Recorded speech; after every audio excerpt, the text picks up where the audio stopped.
Warning! The Stone Age Gamer podcast includes a lot of bad language. Cover your motherfucking ears.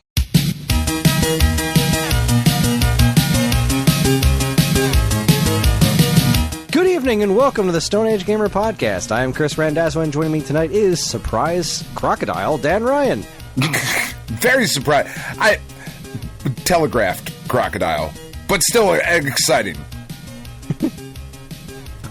So we had plans, and then those plans changed. So we're gonna say, I'm gonna say we're gonna do the Alphabet Super Series next week, and we'll find out next week if I mean it. In the meantime, tonight we're gonna talk about we're just gonna do the checkpoint and week old news. So I don't know how many licks does it take to get to the Tootsie Roll center of a Tootsie Pop. Find out now because the Stone Age Gamer podcast starts now.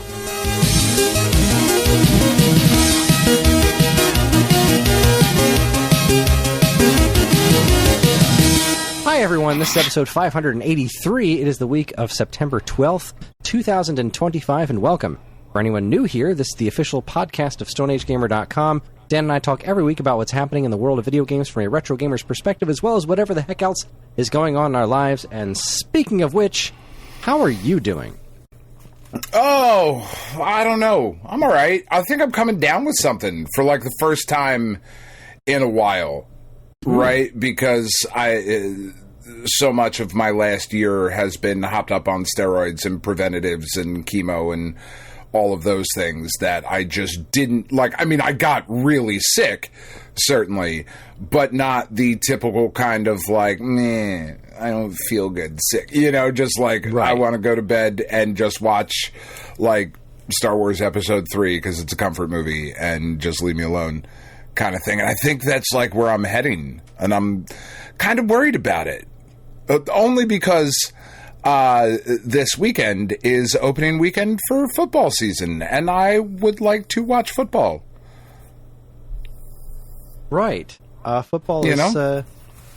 goodness, there's a Steelers game or something, isn't there, this weekend? Steelers and Jets play Sunday, so Aaron Rodgers going back to MetLife Stadium to take on the Jets. Fuck Aaron Rodgers every which way, including until Sunday. The Jets are just going to be terrible again, and Aaron Rodgers is a douche. I'm not really interested in that game, but I am interested in the Giants game, because they should certainly be better. They should at least be watchable this year, and that's kind of what I'm looking forward to. So I'm very much looking forward to watching the game on Sunday, hopefully.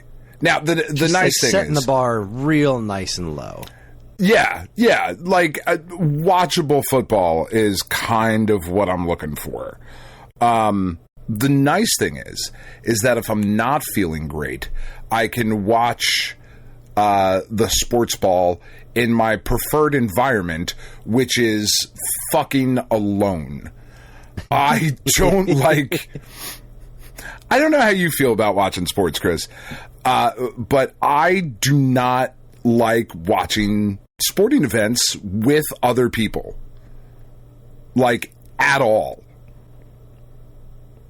Huh. I have no problem. Because, man, it fucking drives me crazy. Most of the time. Not always.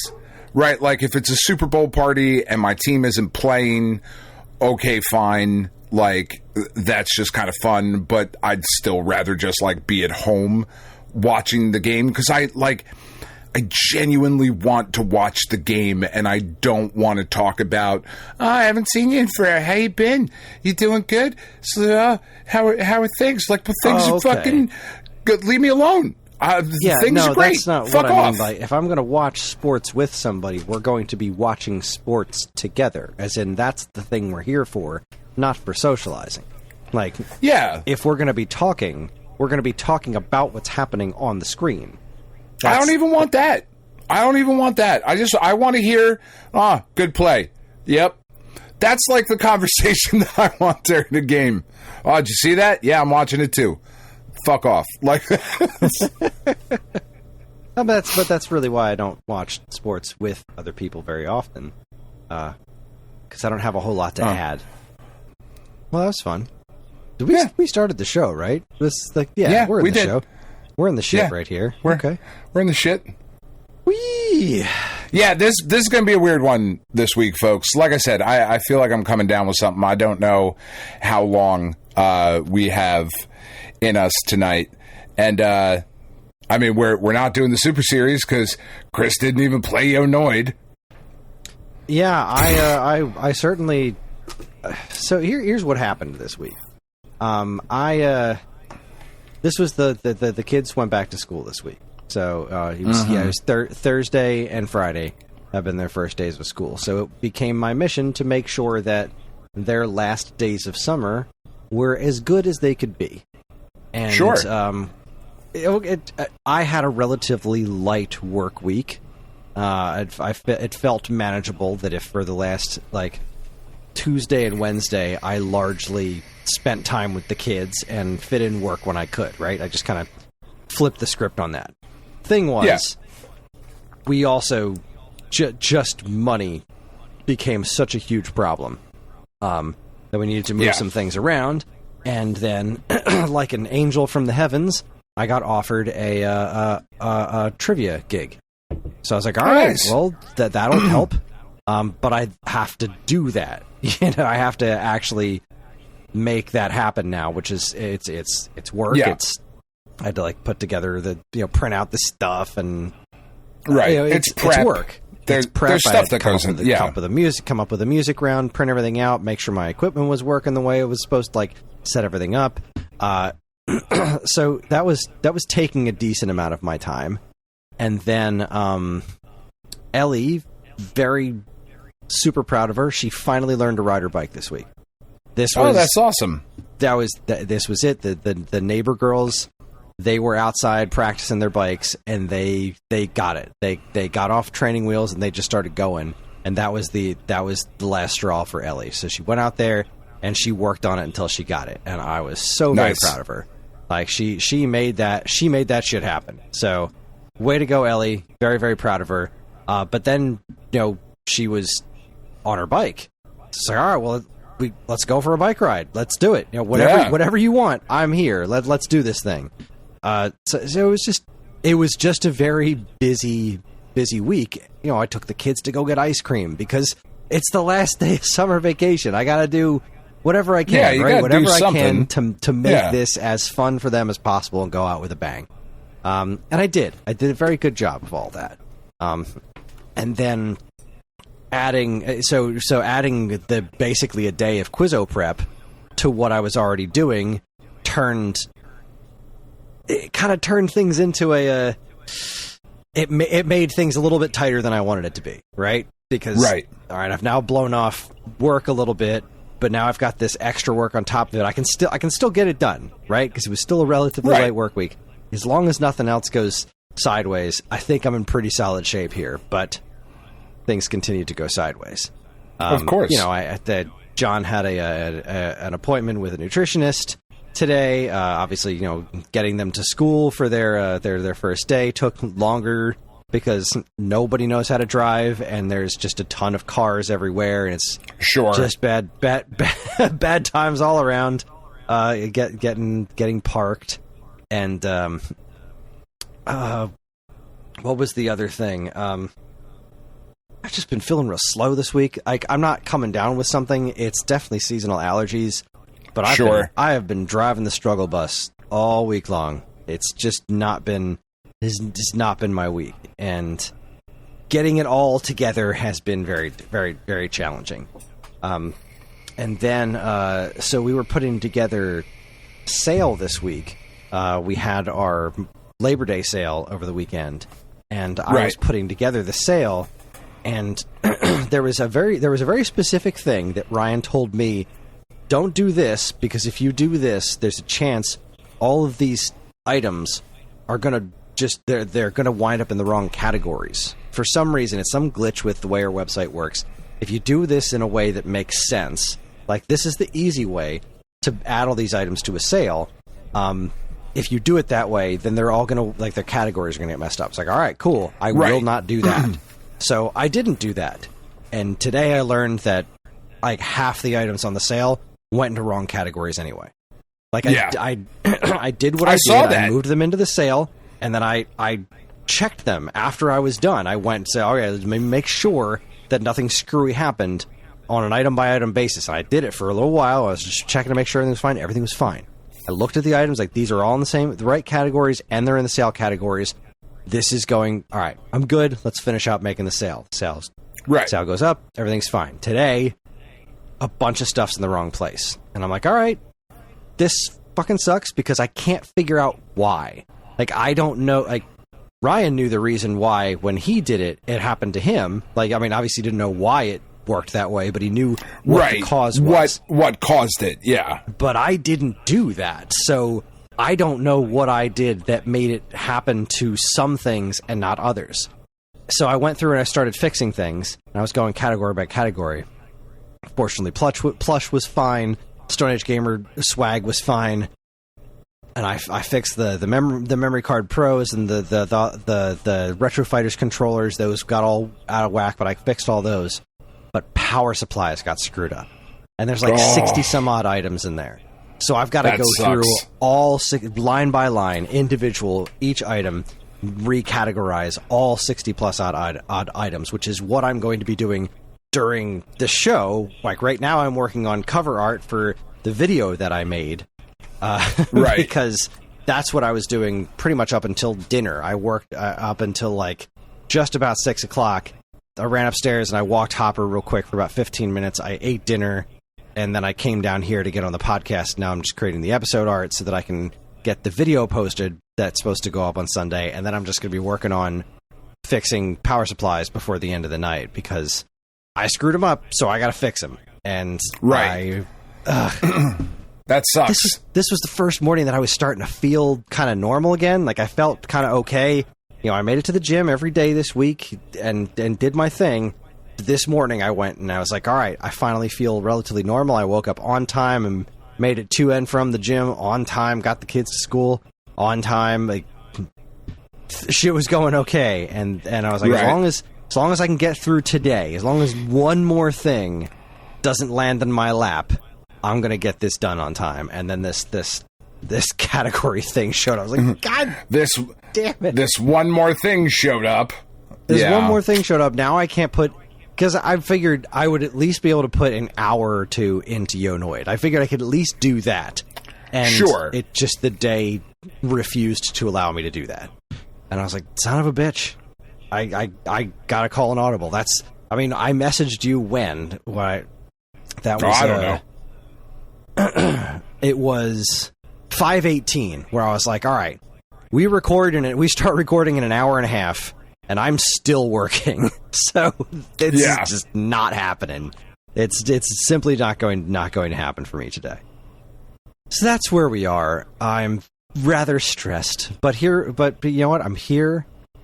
We did. I was explaining to you, I think, before the show that Matt and I, against my better judgment, recorded Wave Back last night, and it's probably one of the worst episodes we've done. So that's going to be real fun. I still haven't edited a theater near you from like last week. It's just everything's piling up. It's all. You're piling a bad up. person. Yeah, I am. You're a bad person. I'm a bad father. I'm a bad husband. A terrible co-host. I just take me out back and shoot me. How you doing? I've thought about it. I bet you have. I certainly don't have any of that going on. You know, like I said, I'm feeling like I'm starting to come down with something, and there's just so much to do. There's so much to do to get done. There's so much like that didn't get done while I was going through all of my chemo treatments. Like so many things, understandably, just kind of fell by the wayside, right? And unfortunately, like, I am the one who has to pick up the slack on that now that I'm starting to feel better. But like, I still certainly don't feel like myself, right? I'm not quite back to that level yet, and I'm not going to be for months and months. And I'm like slowly kind of coming to grips with that. But it's just frustrating because there are things that I want to do, things that need to get done, that are only going to happen if I do them. And I sit there and like I get home from work and I worked a full day and I get home and I'm like, all right, okay, let's go. No. Okay, fine. And give me 10 minutes. In 10 minutes, I will get up and I will do the no. I'm not going to do that. No, it's not going to. It's just this fucking constant like back and forth of just fuck. But we'll get there. We'll figure it out at some point. Like I have all these trees I got to cut down on the side of my house. Like I've got that just they didn't get trimmed last season. And because they didn't get trimmed last season, they are just wildly out of control. Like just wildly out of control on the side of my house. So now, in order to trim them, it's a fucking situation. Like it's a situation. And one that I'm not sure that I'm necessarily capable of handling just yet, but we're going to find out.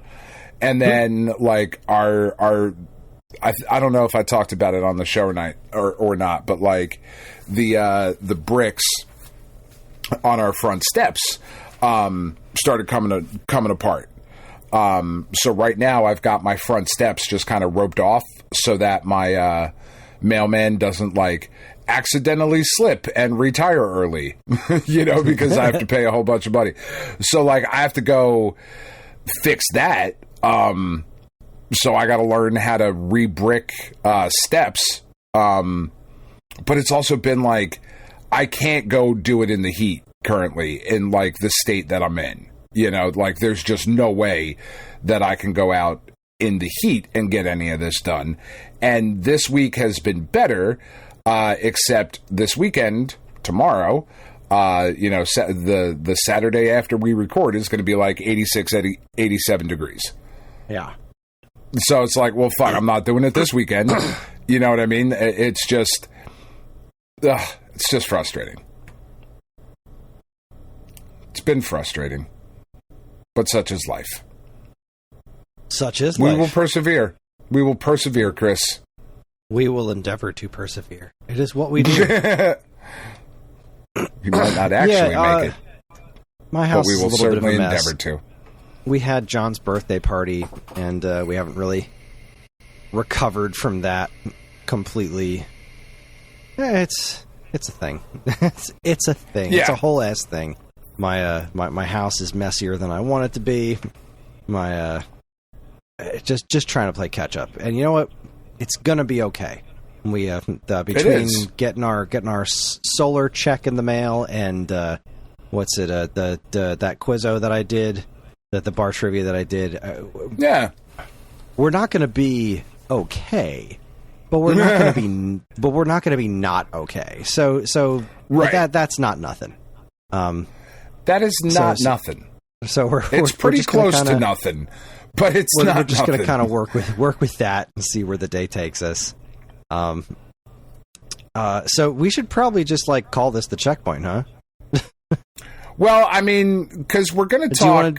Do you want to do week old news first, or do you want to do the checkpoint? Let's do week old news because we're going to spoil Bananza because both you and I have now finished it. Yeah. So we're going to spoil the shit out of that. We're going to talk a little bit about Silksong. So yeah, let's jump into some week old news. Right. And if we're going to jump into week old news, that means that it's time for my favorite segment and your favorite segment and everyone's favorite segment. Strap yourselves in for week old news. Welcome to week old news, where we discuss all the news that was new a week ago. And Dan, kick us off. You go first this time. Show me what you got. Show me your news. Show me your news. So, let's see. I guess I'll go. We'll start with this one, just because I just found it amazing. According to fucking literally everybody that reports on video game news, Silksong is doing really well for itself, hitting a staggering 555,112 concurrent players just on Steam on day one. That's a lot of nuts. That's a lot of fucking nuts, man. So that is not counting Switch 2, PS4, PS5, Xbox Series or One, I guess is the other one. That is just... Unfortunately, not Wii U, because they're a bunch of lazy pricks. Yeah, they are really a bunch of lazy pricks. But just on Steam alone, the top concurrent players yesterday on release day was 555,112. And that's fucking nuts. That's crazy. That is more than a small number. Yeah, it really, really is. It really, really is. That's a large number. I would say that is a large number. And I did say that was a large number. This is what I'm talking about. This is what Waveback was last night. That's all right. We're gonna push through, Kris. Punching card. I shouldn't have this baseball game on. Like, you definitely shouldn't. I need your full attention. I need you erect, ready. According to our friends at, I'm gonna keep going. What? No, do it. No, I think that's very cool that Silksong has gotten off to this good of a start. I have a story about Silksong too, but you know what? We're going to save that for when I talk about it. We're going to save that. But in the meantime, I think it's awesome that many people were playing it concurrently because it is from what little I've played, it seems like it's a pretty decent game. I think. I mean, like I would go have out to on a limb imagine here and say, I'm going to go out on a very, very thick, very girthy limb. Very stable, very supportive limb, and say it's pretty good. Big, strongest limb, tears in its eyes. 1.5 million day one sales, probably, right? Like that seems. If it was over 500,000 just on Steam, you got to imagine with all the other consoles and shit. Like I think over 1 million is probably maybe not 1.5 million, but over 1 million day one sales, probably within reach for them. I mean, that price didn't hurt. No, it certainly didn't. It certainly didn't. But we'll get to that. Yeah, we'll get to that because we'll get there. Our friends. That's right. Our friends over just like the crocodile. Just like the crocodile. That's right. Have you picked up on it yet, kids? Hint, hint, wink, wink, nudge, nudge. According to our friends over at Rock Paper Shotgun, yesterday during the launch of Silksong, Silksong murdered Steam with many in the just online. Steam, my friend. Yeah, no, I know, but Steam especially for the longest time, with many in the online community fucking making jokes about the little Steam icon, the something went wrong icon, being the first boss that you had to fight in Silksong to be able to buy the game. I went on break at work at 9:45, and I was like, all right, I'm going to take a little bit of a break. I'm going to get out here. I'm going to load Steam up, and I'm going to get ready to purchase Silksong, even though I can't play it. Like, I'm at work all day. But I'm going to take a little bit of a break and come out here, get ready to purchase this right at 10 o'clock, right when it goes live. And I attempted to do that for the next 3 hours and was eventually able to purchase Silksong right around 1 o'clock. Wow. Like, I didn't even have any aspirations of getting it at first. I was like, you know what? I bet the eShop's going to be a tad laggy. I don't have any time to play it anyway, so I'm just going to push this off for an hour or two, and I don't even know what time I bought it, but I did. And I didn't even buy it. I got it gifted to me. Our by who? Good friend Mike Sheridan called it my birthday present. He bought me Silksong. That is fucking awesome. What a good gift. Here you go. Here's this really fucking hard but awesome game. Yeah. So Silksong murdered not just the Steam webpage, but also murdered most every other digital platform that there was. I know that Good Old Games ran out of Steam keys they had to, however you replenish Steam keys, like they stopped being able to sell the game for a little bit. The eShop and then had to down. like replenish it. Yeah, the PlayStation Store was fucked. I don't know how it worked on Microsoft because it was on Games Pass. Right. So I don't know if people were able to just like jump in and download it. Right. But I imagine it fucked that storefront up too for all the people not on Games Pass. And it ties back into what you said because as was reported also again by literally everyone talking about video games, that the price of Silksong was only going to be $20 fucking.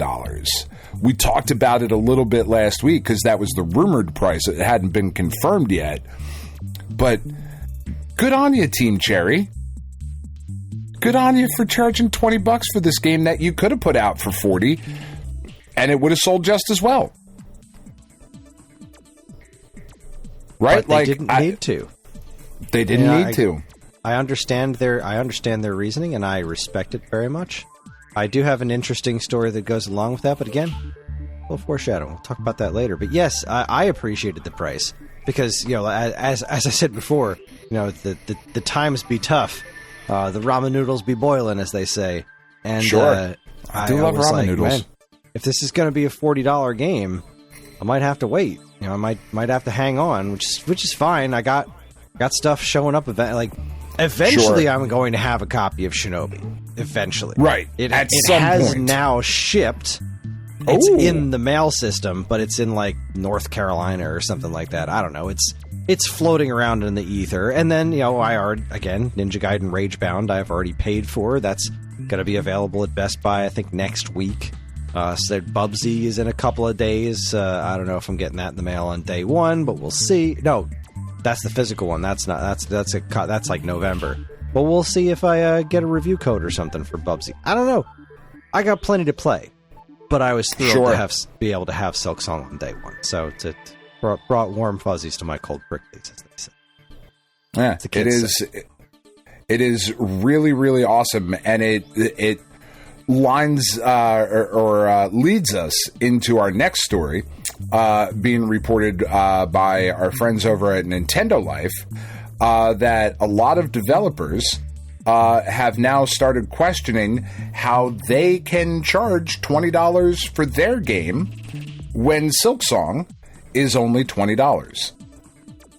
There is a quote here from Basti Art Games, making a game called Lone Fungus. Said, as a dev making a smaller Metroidvania than Silksong, which I originally thought would be fairly priced at $20 US, what should I price it at now? It'll be a 10 to 15 hour game, but it was made by one person with limited dev time and funds. I can't afford to give it away for free. And that's fair, right? That is a fair question to now ask in the sort of disruption that Silksong has caused, not just in what we talked about last week with pushing games to delay their releases, but now we have, you know, studios kind of thinking about what price can I charge if Silksong is only $20, which is not necessarily fair. Yeah, you need to value your work, and I don't think that this needs to turn into some big race to the bottom for pricing your games. Because, yes, there are always going to be. From now on, there will always be some clown on the internet that's like, Silksong is only $20. How come you're charging $25 for your piece of shit 5-hour game? Like, how dare you? Right. I know how much it costs because Silksong costs $20, which means that's what it actually means. That's not what this means at all. This is a totally which different is ignoring animal. the fact we just found out that Team made Cherry sold 15 million copies of Hollow Knight. Yeah, they can afford to sell this at $20. It's a different situation. Yeah. But now that they've done this, every clown face on the internet is going to be like, your game is not worth this because this game is worth this. Yeah, I have now decided that this is what pricing shall be, and I know everything about game development, and this is where this shall land. But that's just not the way this. It's not the way this works. It's not the way any of this works. It just isn't. I don't want to see. I really don't want to see this situation where different games with different budgets and different situations, right? Because we're no longer talking about living in a world where it's all major publishers, right? That right. make all the games. It's not just your Capcoms and Konamis. There are, because of this digital landscape, there are now small indie studios that have vastly different situations as far as what they can and can't do. And to say that because Vampire Survivors is $5 and Silksong is $20, that your game that cost you X amount of should money from your life should or whatever. That's just not the way it works. It can't, because everyone's situation is different. Maybe the person who made one game, that they were independently wealthy to begin with, and they could afford to do X, Y, and Z, or they had a lower overhead for doing these things, or they were able to make the game with less R&D. There's so many different situations that can change everything about game development. And when it comes to making indie games, it's just like making any sort of craft or art that you sell individually, like as a person, not a major company. Is you have to value what went into it. You have to value your work, and you have to look at it like, well, what do I need to make off of this so that I can continue to do this as a viable career? And that's going to be different for different people in different situations all over the world. And it has to be. It has to be. But that there are going to be the loudest clowns on the internet proclaiming as a matter of indisputable fact that because Silksong only costs $20, no game should ever cost more than $20, because this game has a metric shit ton of content in it. Forget how many years it took to make. Forget how many times we complained about how long it took to make. It doesn't matter. I am claiming now this game cost $20, and therefore Grand Theft Auto 6 should also cost $20. Like, well, I was just going to say that's a real slippery slope to walk down, because if Silksong, the 2D, Metroidvania that it is, cost $20, what's to stop Rockstar from charging $120 for GTA 6? I mean, if you're going to argue that this is what it should be for a game of this size, of this quality, of this type of game, I don't actually think that's a world that the fucking neckbeards of the internet want to live in. I don't think they realize what they're necessarily arguing for. Because they're arguing for everything to be cheap for all times. Like, everything everything should cost the consumer exactly what it cost them to make. Right? They shouldn't be trying to make profit off of you, because they should be giving these things away for free. That's anti-consumer, Dan. You have to charge the absolute least amount of money. You keep none of the profits because you make money elsewhere. But you need to sell this where that is, who knows? Because it doesn't matter how much you make. If you're making money off of me, that's anti-consumer. And I, as the consumer, deserve everything. I do. I'm feeling very, very cynical right now about this. The internet makes me very angry sometimes. Well, and what you just kind of went off on kind of leads us down two different paths as well. So to finish off with the last bit of Silksong news, before we talk about it, like our experience with it in the checkpoint, I forget where I read it, but it was on a couple different places again as well. Team Cherry, in a move that is seemingly more and more rare in this day and age of, big publishers and whatever, are honoring the original Kickstarter backers for Hollow Knight and giving them their copies of Silksong for free. Back when Hollow Knight was on Kickstarter, one of the stretch goals was downloadable content that would feature Hornet as a playable character. Yeah. And that was promised to be delivered to Kickstarter backers. And lest we forget, Silksong started as DLC for Hollow Knight, which we will also bring up again later, because I feel like that's kind of important. And because Team Cherry decided that, you know, this was DLC for our original game, and that's what the backers were promised, we are going to honor that promise from, 10, 12 years ago of the original Kickstarter and give this game to them, which is just kind of awesome to see a studio do that. In light of how many Kickstarters and GoFundMes and whatever else we have seen that the product never even materializes, or what does materialize, I'm thinking to the Hatch Tales bullshit. Here you have a company doing exactly what they promised. You paid us for this, here it is. And that's fucking incredible, I think. I concur. I mean, on one hand, I can kind of see where I can almost see how somebody could be, if we're comparing this to the Hatchtail situation, like, where somebody could theoretically be like, well, yeah, I didn't really need a whole thing. I just wanted this, I just wanted some little DLC to be able to play as Hornet. Right. And then having to wait all these years to get there, I can see how one would be upset about that, because it is somewhat similar to the Hatchtail situation, except the Hatchtail situation didn't just change the scope of the project, it changed the nature of the project. And I think that's where the major difference is here. Like, the idea was always to give you more of this with this character, and now we just turn it into, for a frankly obscene amount of time and lack of communication, way more of this with this character. So the end goal, I think the end in this situation was worth the wait. I still think it's absolute. Like, look, they're making good on the problems that they created, but they didn't need to be that quiet for that long.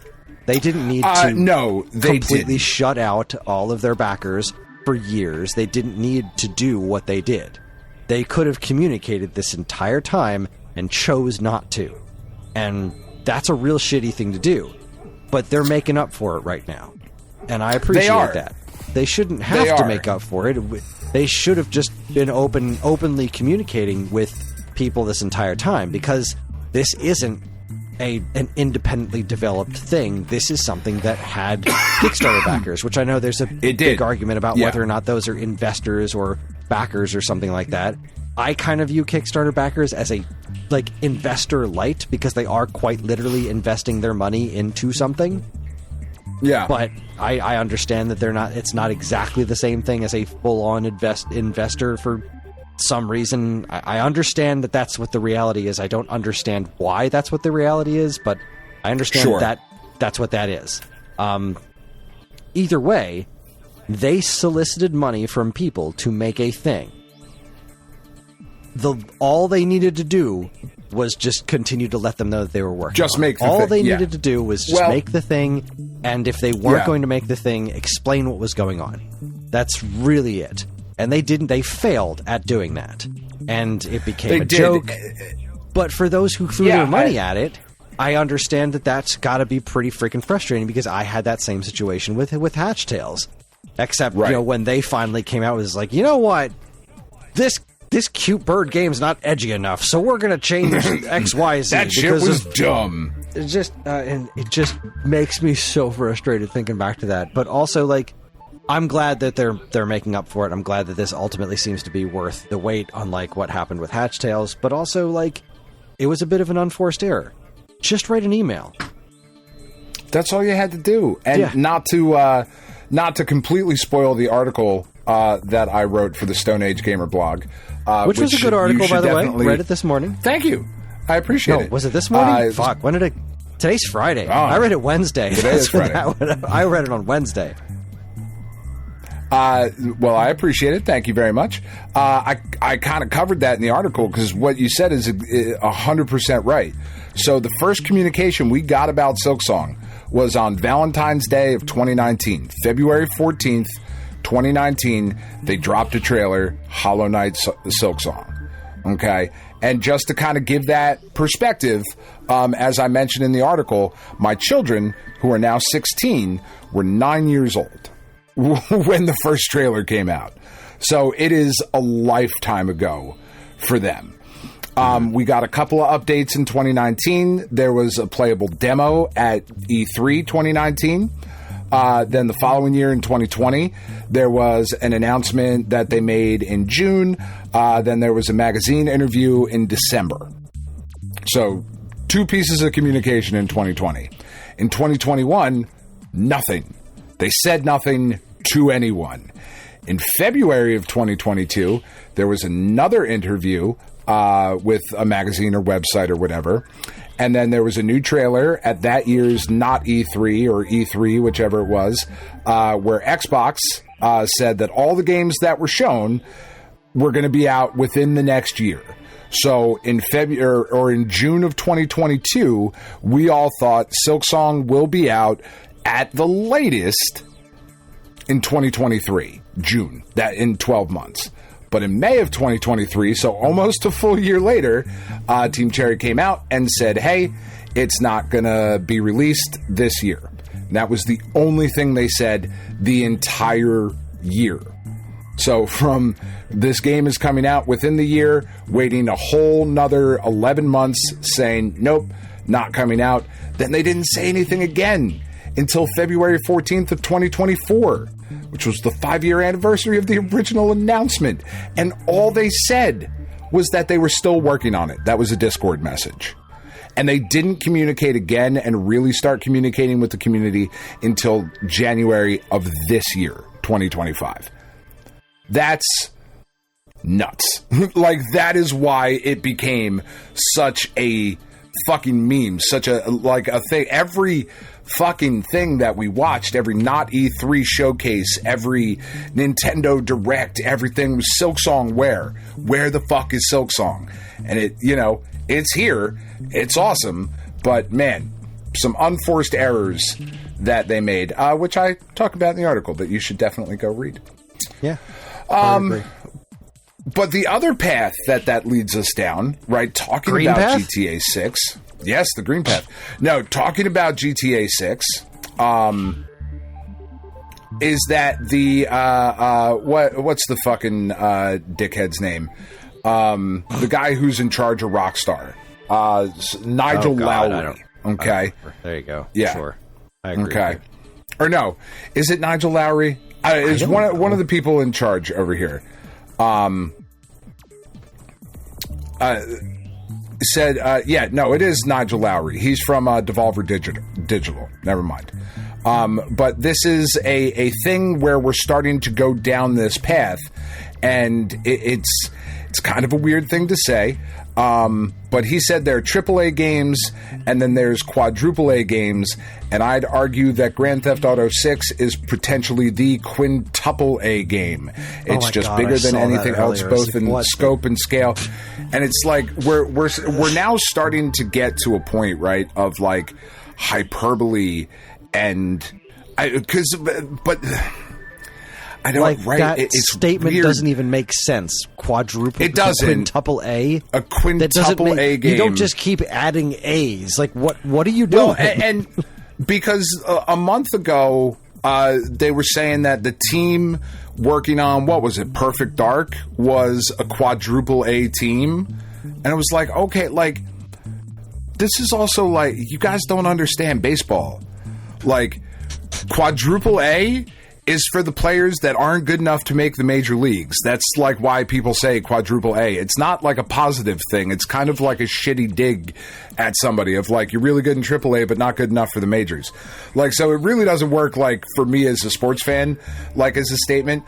But he goes on to say in this article that his quote is that GTA 6 has the power to blot out the sun when it comes to the attention in the gaming world, which is true.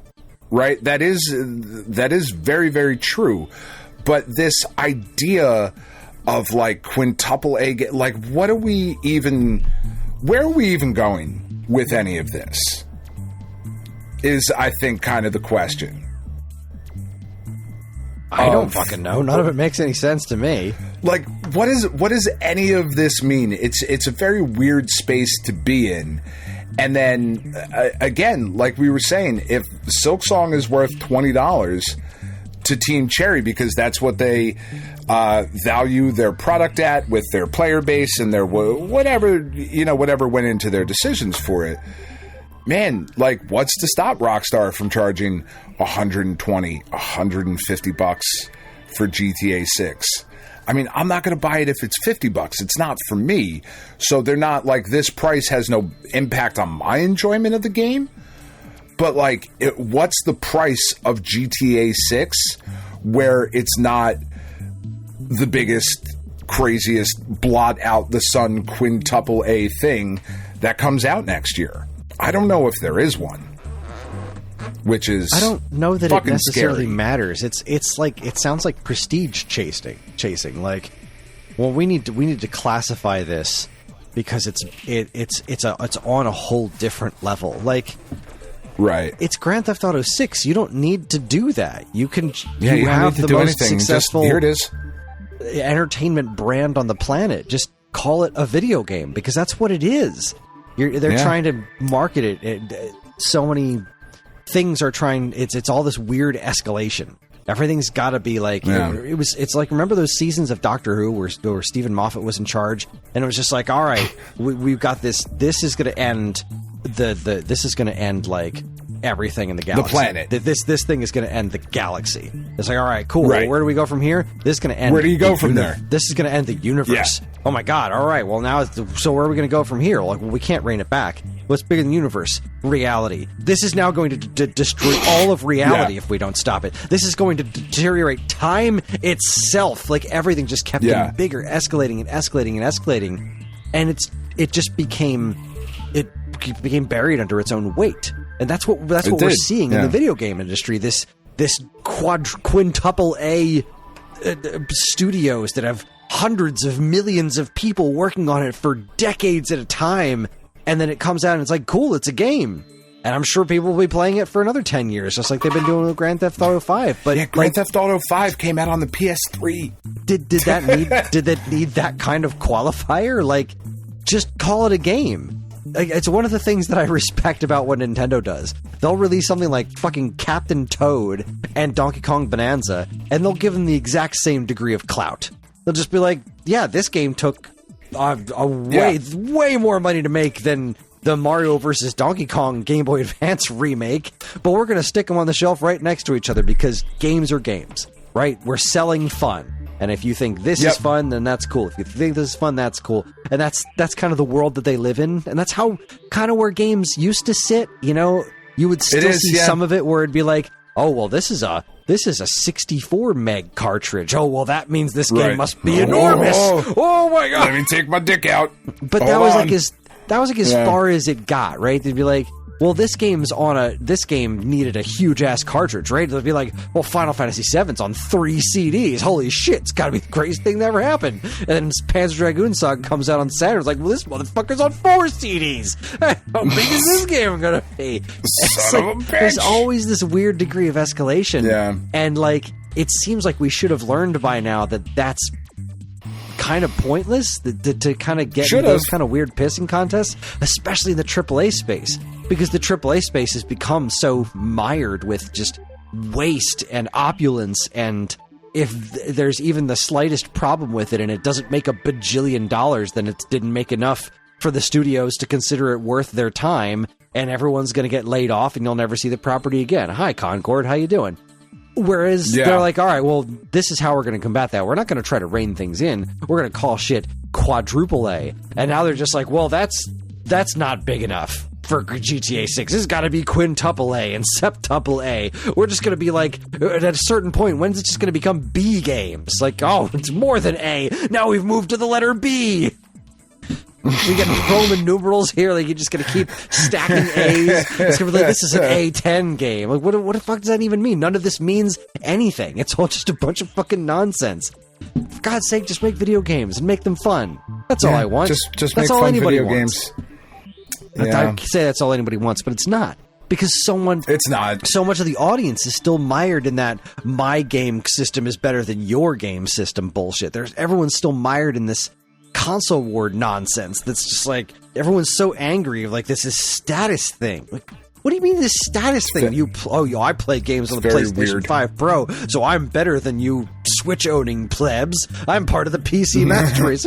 There's fucking video games, dude. The world's on fire. We're all broke and dying. Like, just have fun with what you have fun with. Why? Just play a fun video game. Why is so arguing about it? Oh my god. Yeah. I'm exhausted just yelling about it. How you doing? All right. Anyway, back to business. I'm doing all right. So we got a few more news stories now. Just some different things. I'll roll out the least fun one out of all of them. Co-host of the Stone Age Gamer podcast loses mind live on air. Live on air. Our friends over at Rock Paper Shotgun report that Roblox will be rolling out facial age estimation technology for everyone after a U.S. prosecutor dubbed it the perfect place for pedophiles.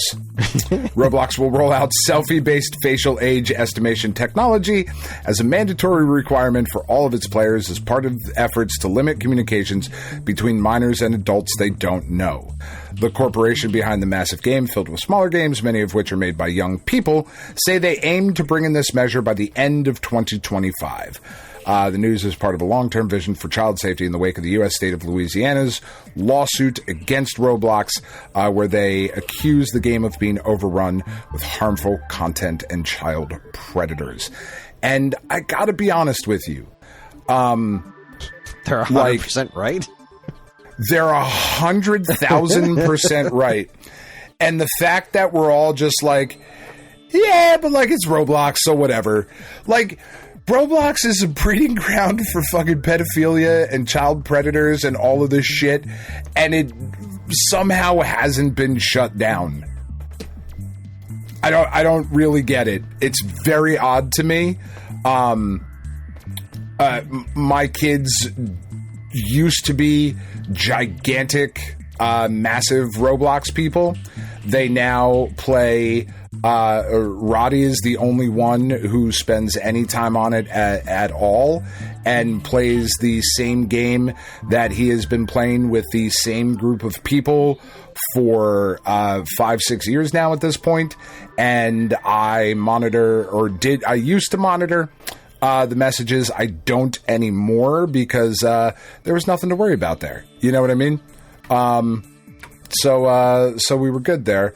And it's just wild that Roblox is a thing that continues to exist unabated by seemingly any negative press or anything at all. It's a wretched hive of scum and villainy, and I want it out of my house. Well, it's not in my house. Agreed. For sure. No. Just pure fortune that I'm unable to afford to buy Ellie a new tablet for her birthday, which means we still don't have any devices that can properly play Roblox. Sorry, kiddo. There you go. Not the worst thing in the world. Kotaku reports that on September 12th, players will be able to hop on to the PlayStation Store, direct.playstation.com, to again pre-order another release of the Astrobot controller. This release will come out on October 30th. Good luck getting it before all the bots do. But if you're looking for the Astrobot controller, which I definitely still am, September 12th would be the day for you to jump on that. It's the best controller ever made. It's the cutest fucking controller ever made. I love it so very much. It does appear to be precious. It really, really does. Also reported by our friends over at Kotaku, Kojima announces a lengthy live stream for a glimpse of new projects. Hideo Kojima is celebrating 10 years of Kojima Productions with a lengthy live stream and live show called Beyond the Strand that will take place at the Toho Cinemas in Roppongi Hills in Tokyo. On September 23rd. It promises to have guests and cool stuff and glimpses into future projects. However, as reported by Kotaku, I would agree with them here in this bit of editorialization that the best thing that has been announced so far about this event is the fine print at the bottom of the ticket that says we cannot be held responsible for any disputes between attendees. And I don't know why that makes me as happy as it does, but I love that. And I'm fascinated by what Kojima is going to show off. Because we know about two other things. We know about OD, which was shown off at an Xbox thing, right? It was the horror game that was shown off at... Right. Oh, God, I don't remember when it was shown off, but that was shown off. And then we know that he's making another Metal Gear-esque, like, stealth-based game called Fizzant. That is all we know. Should be called Steel Cog. Right? Metal Gear. It's going to be a 2.5 hour at least live stream. So I'll watch it. I'll let you know. But does that seem wild to you that Kojima Productions is 10 years old? That doesn't seem right, right? That seems too long. Smells about right to me. God, getting older is stupid. It is, but like, I mean, that I feel like all that exodus from Konami stuff happened so long ago. And like, it feels to me like ancient history. The whole Kojima thing and Igarashi thing, and just that whole ring of the company that went and made Toe Jam and Earl and Mighty Number 9. Like that feels like a full lifetime ago to me. Yeah, that's fair. Reported by our friends over at Bleeding Cool. Possible. I mean, it's going to be really interesting to see what happens between Silksong and a game like Blueprints as far as like Indie Game of the Year awards and stuff start to come out, because Blueprints, just an absolutely incredible game, is finally getting a physical edition via IM8-bit. It's a PlayStation 5 physical edition that has... There are just a fuck ton of shit that they are putting out for this game, which is really, really cool. Everything is up for pre-order, except for a couple of different editions, like super special editions. Those won't go up for pre-order until November 21st of this year. And then it will be releasing obviously like early next year. But there's a bunch of other collectibles. There are keychain blind bags, which is really cool. Like, one of the things as you're making your way through Blueprints is you get different types of keys that unlock special doors if you use them on a locked door. So you have a chance of getting those keys in these blind bags. There's a basement key replica. There's some pin sets. There's a book in Blueprints as you're making your way through. You come across this book, a children's book in the game called The Red Prince. They have made that book physically, which is really, really cool. This is just an awesome set. It is such a wonderful, brilliant, frustrating, fucking amazing game. And I'm very excited to be able to get it physically. Because I will be pre-ordering this, which is weird. It's not a thing I do. And it is... Get it physically, all right. Thank you. It has not been announced for Switch or Switch 2 yet, right? It has not. That's really weird. I feel like it would be a good... Someday there's going to be another Nintendo Direct, and that's when we'll get something like that.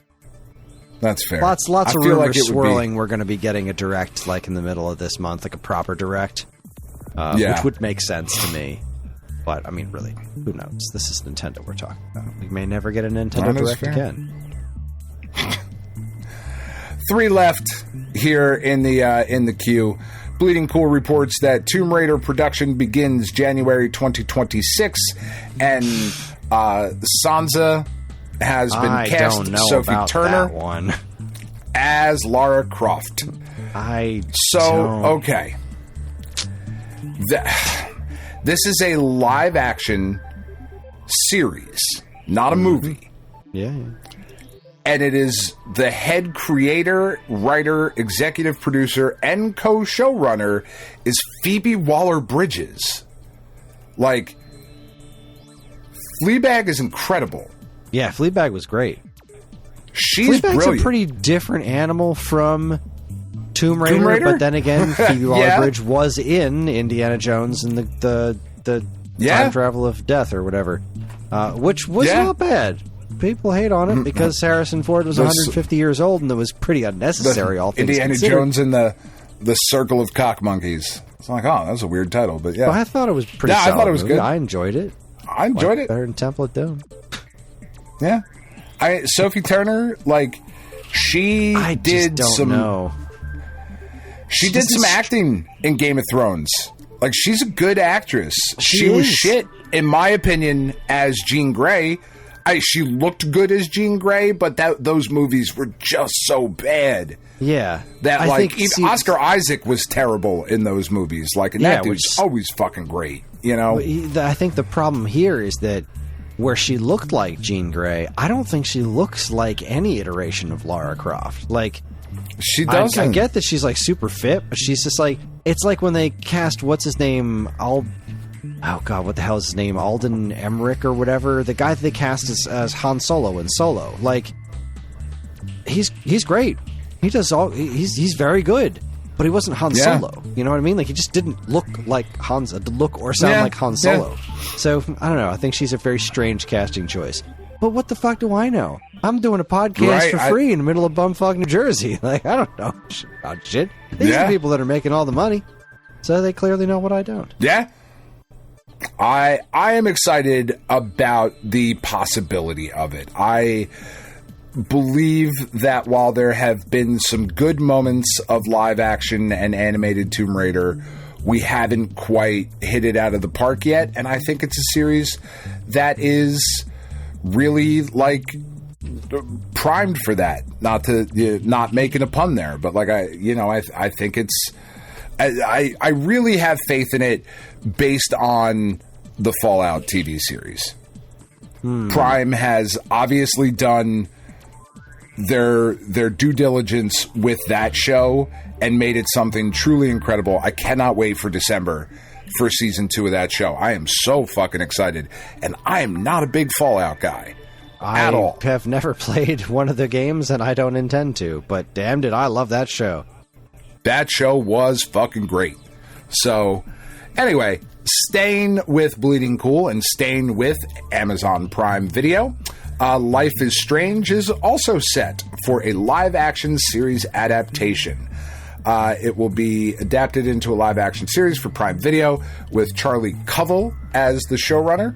The adaptation is going to follow Max and Chloe, staying true to the game's iconic story and emotional depth.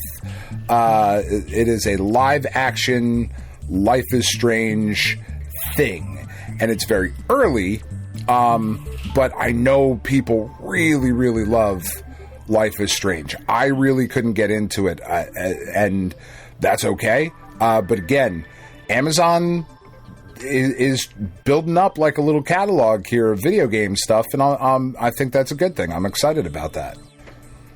Yeah, I mean, I wish Amazon wasn't, one of the most evil entities on the planet. Sure, yeah, I mean, yeah. All things considered, it could be worse. I know it could be gushing blood. There is no such thing as ethical consumption under a capitalist society. That just is not a thing that exists. So you got to pick your battles. You know what I mean? Yeah, no, I hard agree. Ethical consumption in capitalism does not exist. So, but finally, Fallout's been great. This could be good.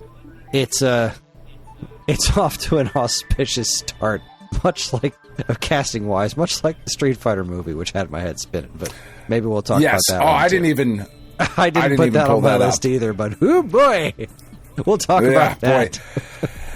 All right, last one from me. This came out early this week. This came out Tuesday of this week. Life's Too Short, reported by our friends over at Time Extension.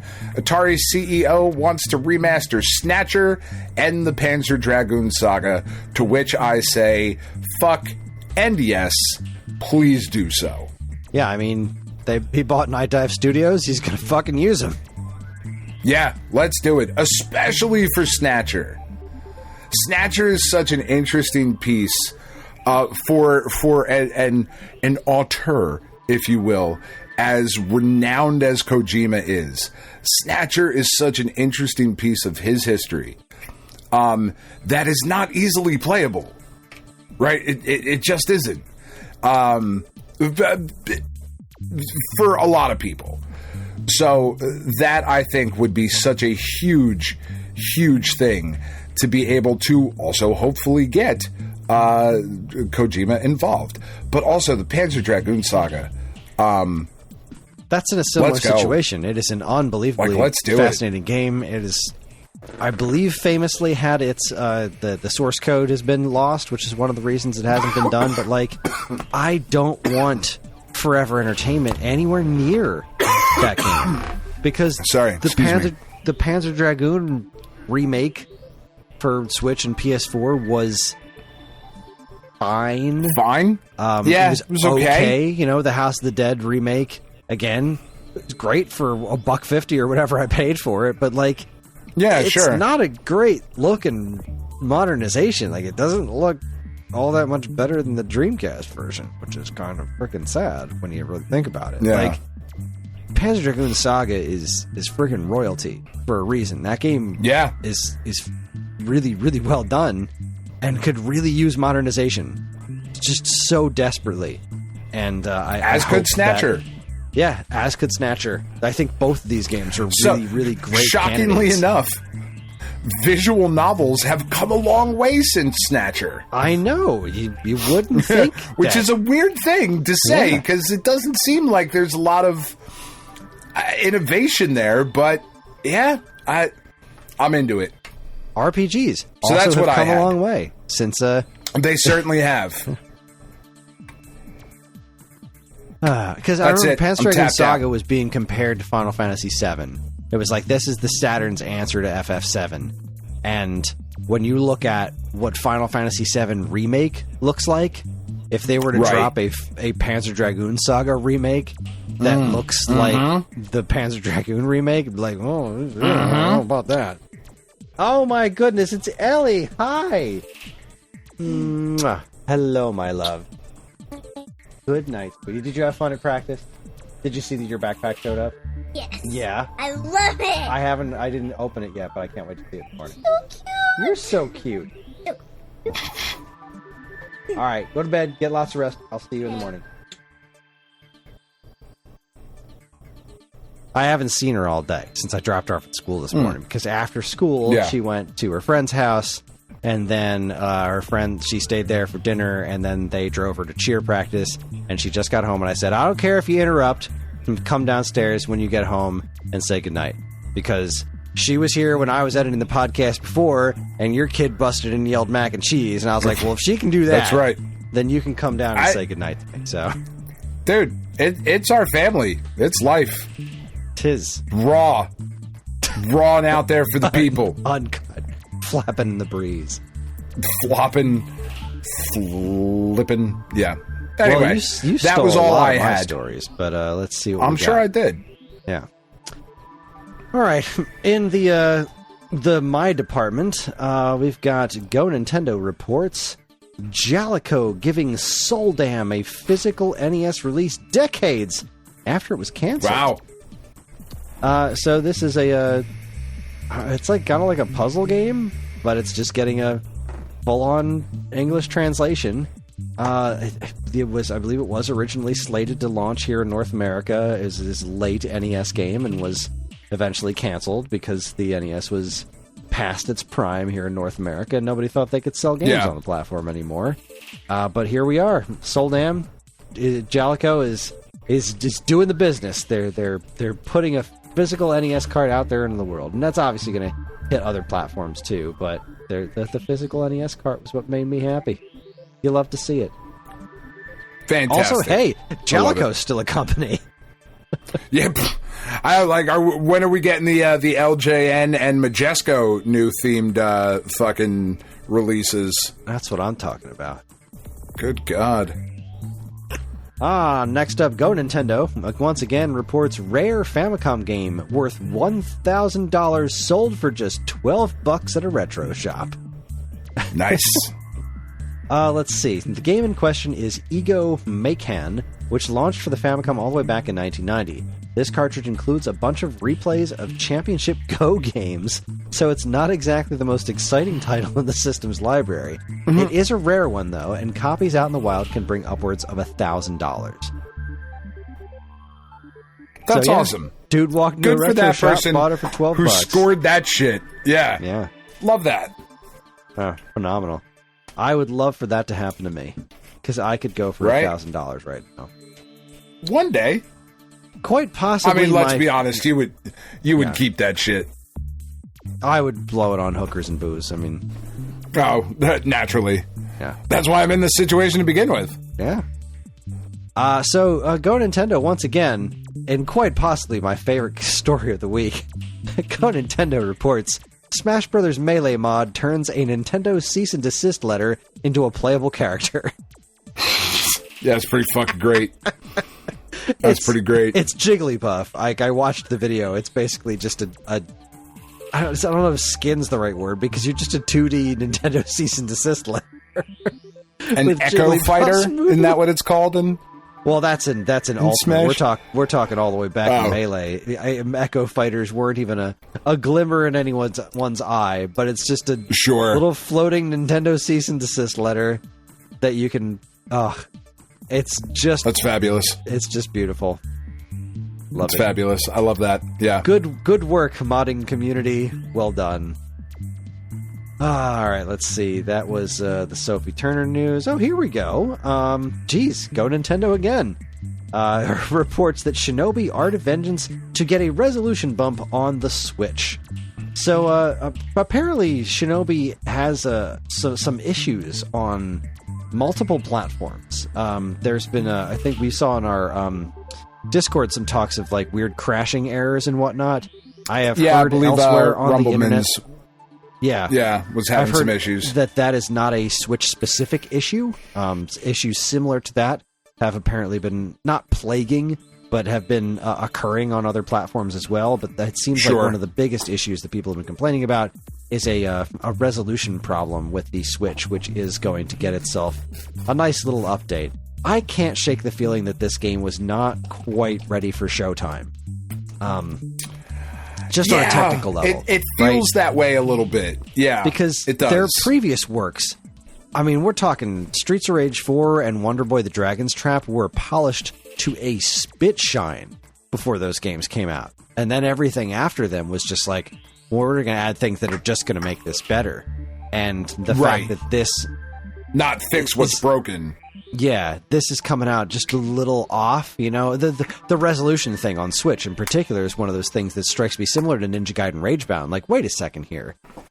I know you guys can do better on the Switch. We've seen you do it multiple times before. The same thing with the Blasphemous team. Like, wait a minute. Blasphemous 1 and 2 run and look better than this on the Switch. So it's not a technical limitation problem. It's I have to assume it's a time and budgeting problem.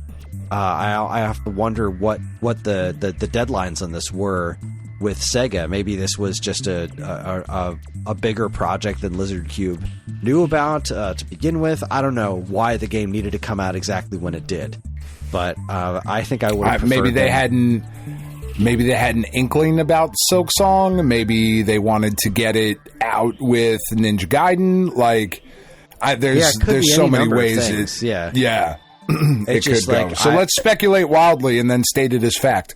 Yeah, 100%. Let's absolutely do that. Like, why isn't there a Switch 2 specific version? Is it because they didn't have a dev kit, or why doesn't this game run Nintendo obviously still hates Sega from all of the shit back in the day. So, as we all know, Nintendo is not giving Sega Switch 2 dev kits. Yeah. That's 100% fact. Fact. I heard it on the internet. Fact. Trust me, bro, University. Trust me, bro. I love that this is getting a resolution upgrade. I love that they're tackling this. I don't love that they have to tackle this. And but at least they are. I would very much like to see an upgrade path in the future for Switch 2 version of this and Ninja Gaiden. Because those things exist. Like, there's a Switch 2 specific version of Silksong, and it's quite lovely. Let's see. Moving right along. Chugging right along here. Yet again, Go Nintendo reports. Nintendo Classics Game Boy Advance app updated to version 3.0.1. So this is the next app in the Nintendo Switch Online lineup to lose the NSO moniker and turn into Nintendo Classics. But also this one was pretty neat because it added a couple of neat features. The button remapping has been implemented, so you can remap the buttons on a game-by-game basis, which is great.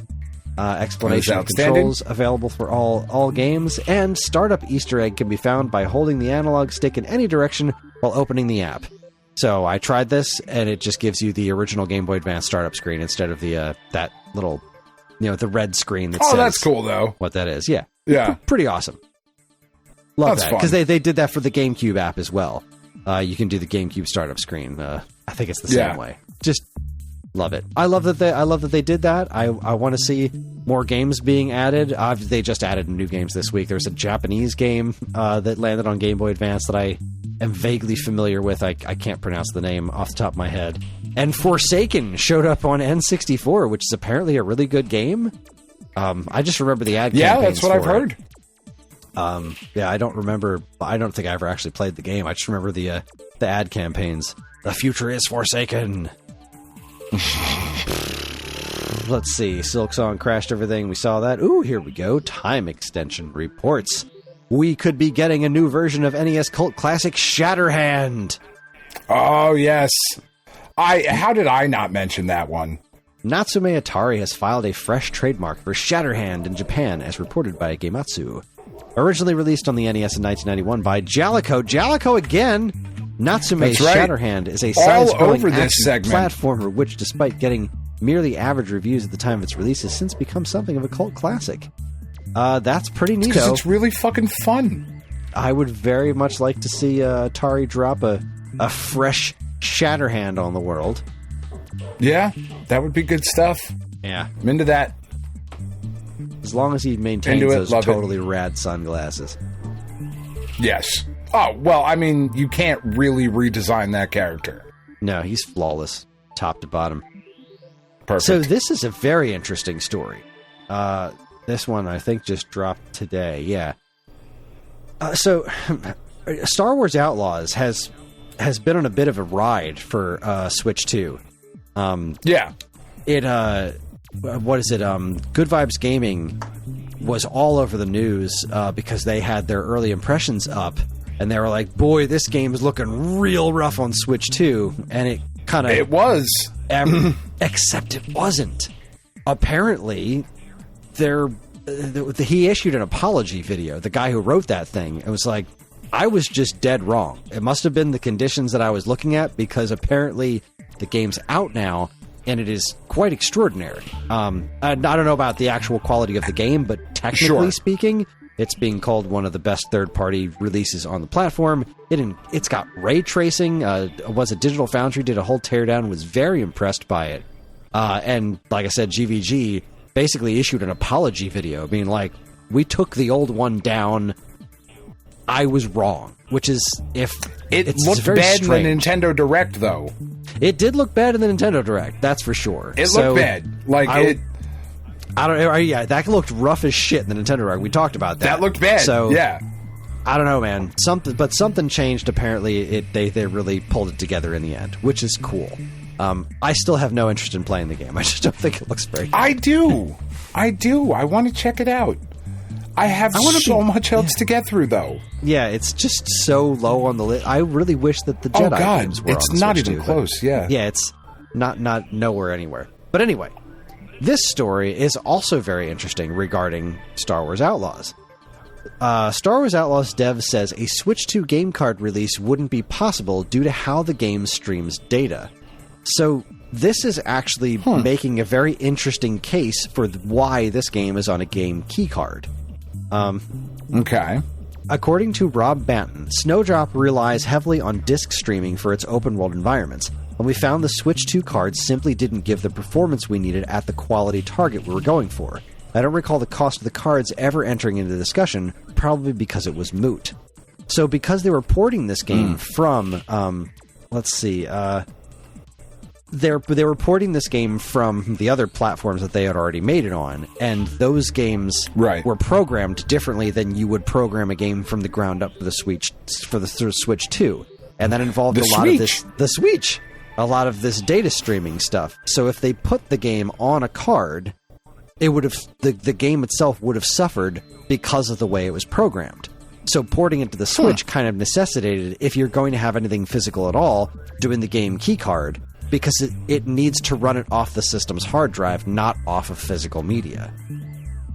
Which is a very interesting perspective. That's not why the vast majority of companies are using game keycards, but in this I would doubt it, yeah. I mean, we know that for a fact. Like, friggin' Octopath Traveler did not need to be on a game keycard because the way it streams data. That's not... Right. No, that was a cost problem. This, though... Yeah. is an actual legitimate reason to use a game keycard, which is pretty and I'm interesting. glad that they came out and said that. It's like, hey, here. Here's why. Oh, well, look, here's an actual use for game keycards that's not just because things are weird. It's like, well, it was either this or make the game worse. We require this to run off of your hard drive to run the way that you want it to run. Yeah, or digital only. This gives you a physical option.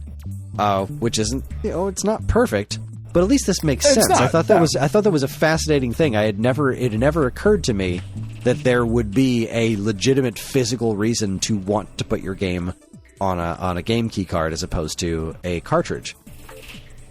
Yeah, because we're just two schmucks in Jersey. Exactly. Well, I know. Utterly fascinating. And the last story that I have is yet again from Go Nintendo. New any % Super Mario Bros. Speedrun record set, just 15 frames away from a perfect run. Wow. This blew my mind. So, clocking a time at 4 minutes, 54 seconds, and 51 milliseconds, which is just 3 frames faster than the previous record. But even crazier, if a speedrunner can shave off another 15 frames from that time, they'll have themselves a literal perfect speedrun, as confirmed by tool-assisted tests. So we are inching ever closer to a human performing a frame-perfect, flawless run of Super Mario Brothers. That's insane. It's insane to think that might actually happen in our lifetimes. Who has the time to get that good at Mario Brothers? You know what? Before I came down here, while I was eating dinner, John was watching some dipshit on YouTube. There's just an entire... That's this person's entire career. And he's probably got more money than you and I will ever see in 10 of our lifetimes. Oh, most likely. Which is very, very sad. But this dude wakes up in the morning, gets on camera, plays video games for like 8 to 12 hours a day, and then goes to bed or whatever. That's this guy's life. So yeah, there are just people out there who can do this. They have the means to just sit and play video games. Yeah. I don't even know if I could do that. I just don't know that I could do that anymore. I can't sit I don't know that I would want to. Yeah, I can't sit that still for that long unless something is really, really engaging. I don't know that I would want to be a streamer or whatever. There's so much that goes into it. I mean, obviously, I would want to have a job that let me, make money off of my hobby and whatever, and my interests and all of those things. But also at the same time, I like that my job has nothing to do with my hobbies and or interests. It keeps that work-life balance separate and easier, I think. I do not have that problem, which might be why I've been going through a slow, horrible mental collapse for the last 4 years. Who knows? Yeah, maybe. I don't know. But on that note, we're going to take ourselves a quick break, and when we come back, deeper into the abyss. Yeah, we're going to look further into the eyes of darkness. No, we'll come back. We're going to hit you with a checkpoint, which is, I promise you, going to be fun and filled with fewer rants by yours truly. You're listening to the Stone Age Gamer podcast from Geekade.com. Stick around.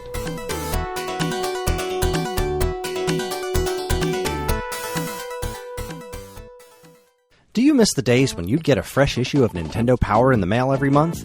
It was stacked with reviews, previews, and all manner of cool new stuff about the world of Nintendo, and it even came with a free poster. Well, you don't have to miss those days anymore because Nintendo Force is here.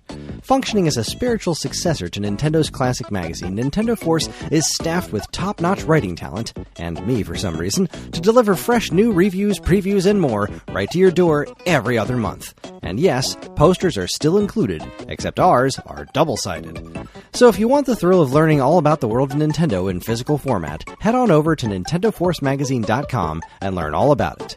Nintendo Force Magazine, the force of Nintendo fans. Hey, I'm Ryan. And I'm Andy. Neither of us are David Crane, but we are the hosts of David Crane's Amazing Movie Time. That's our monthly Geekade Patreon exclusive podcast that covers movies that are cult classics, weird, or just sometimes laughably bad. We ourselves have at least two of those qualities, so I guess it makes sense to hear what we think of those movies in retrospect. You can hear all that and more by becoming a Geekade Patreon supporter. And, as always, be kind, rewind.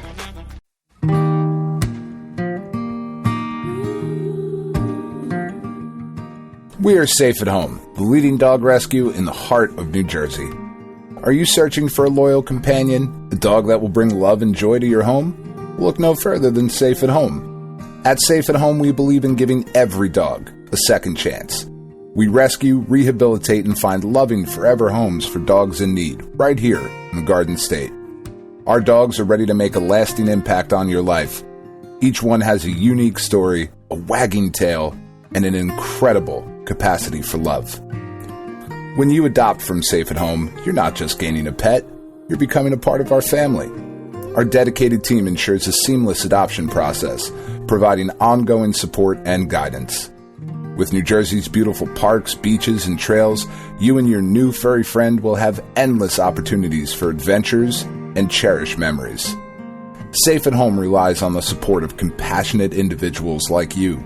Your donations and volunteer work enable us to continue saving lives and finding forever homes for these amazing dogs. Join us in creating a safer, happier community for dogs in New Jersey. Together we can make a difference and give every dog the chance to feel safe at home. Visit our website or call us now to learn about how you can be a part of the Safe at Home mission. Safe at Home, because every dog deserves to be loved and protected. www.safeathomerescue.org.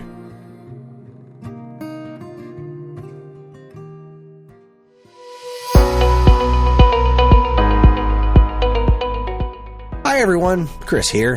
Podcast listening is free, but podcast creation is not. That's why the Geekade Patreon exists. In an effort to help us pay the bills, we've got a Patreon page set up where you can gain access to our monthly podcast topic schedule, get early access to many of our shows, and more. If you'd like to help support Geekade and keep these shows running week after week, head over to the Geekade Patreon page, linked in the show notes of this very podcast.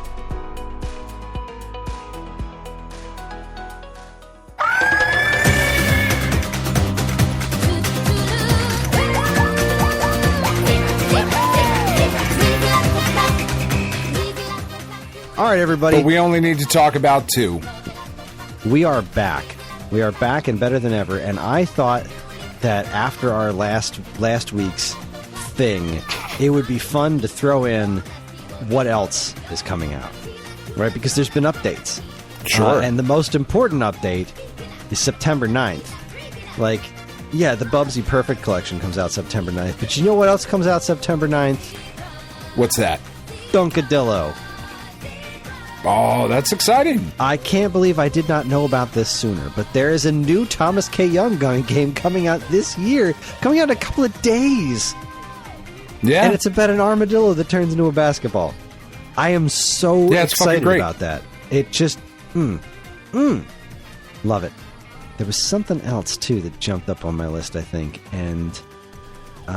no, maybe I'm wrong. No, I don't see anything else. I think it was just Dunkadillo that I forgot to mention last week, but I thought it was important enough to bring up.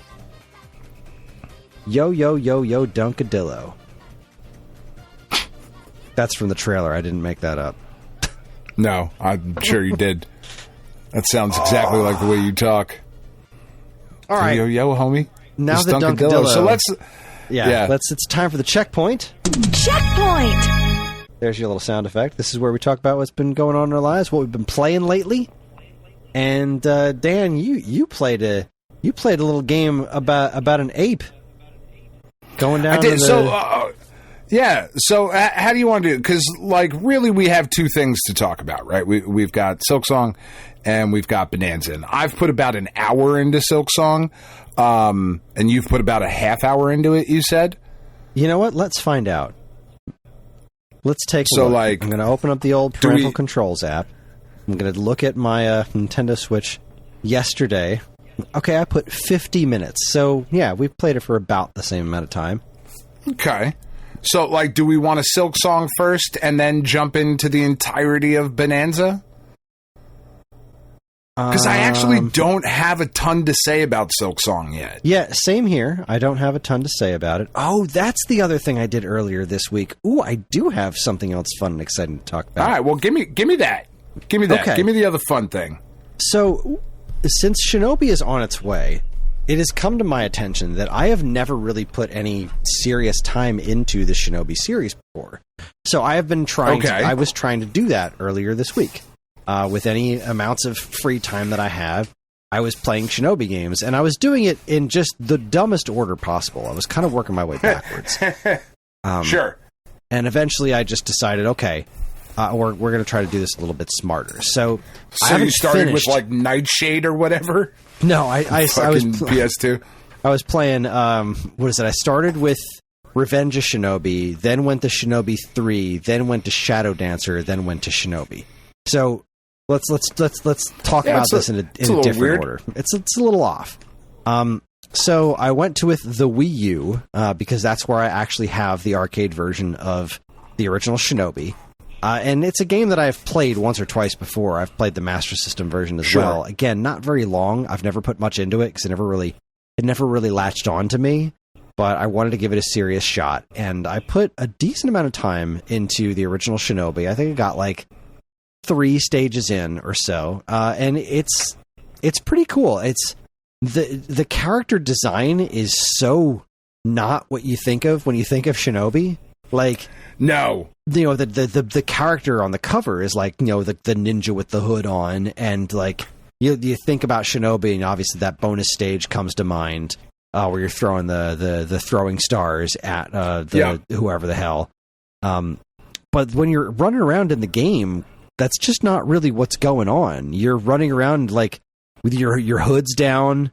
You're just a dude named Joe. Yeah, Joe Musashi. You are a ninja, but you're also not. It's kind of odd. It's a weird visual choice. Not a bad one. Yeah, definitely but an not interesting a bad one. It works.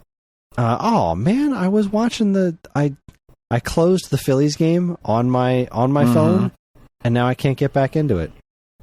The TV app says that we are experiencing a high volume of connections. As a result, this stream is available to subscribers only at the moment.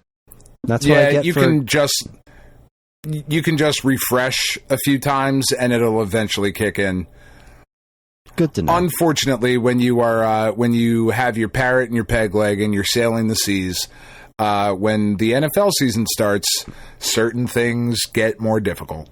Yeah, because everybody is currently watching the fucking Chiefs game on. Well, if you don't pay for Amazon Prime, you were watching it other ways. Right. Well, I had the game going, and then I closed it. I shouldn't have closed it. I should have just, You should have. Yeah. Oh, hold on a second. So the original Shinobi, I like it. It's not. I don't think it's great. I don't think Shinobi got great until Shinobi 3.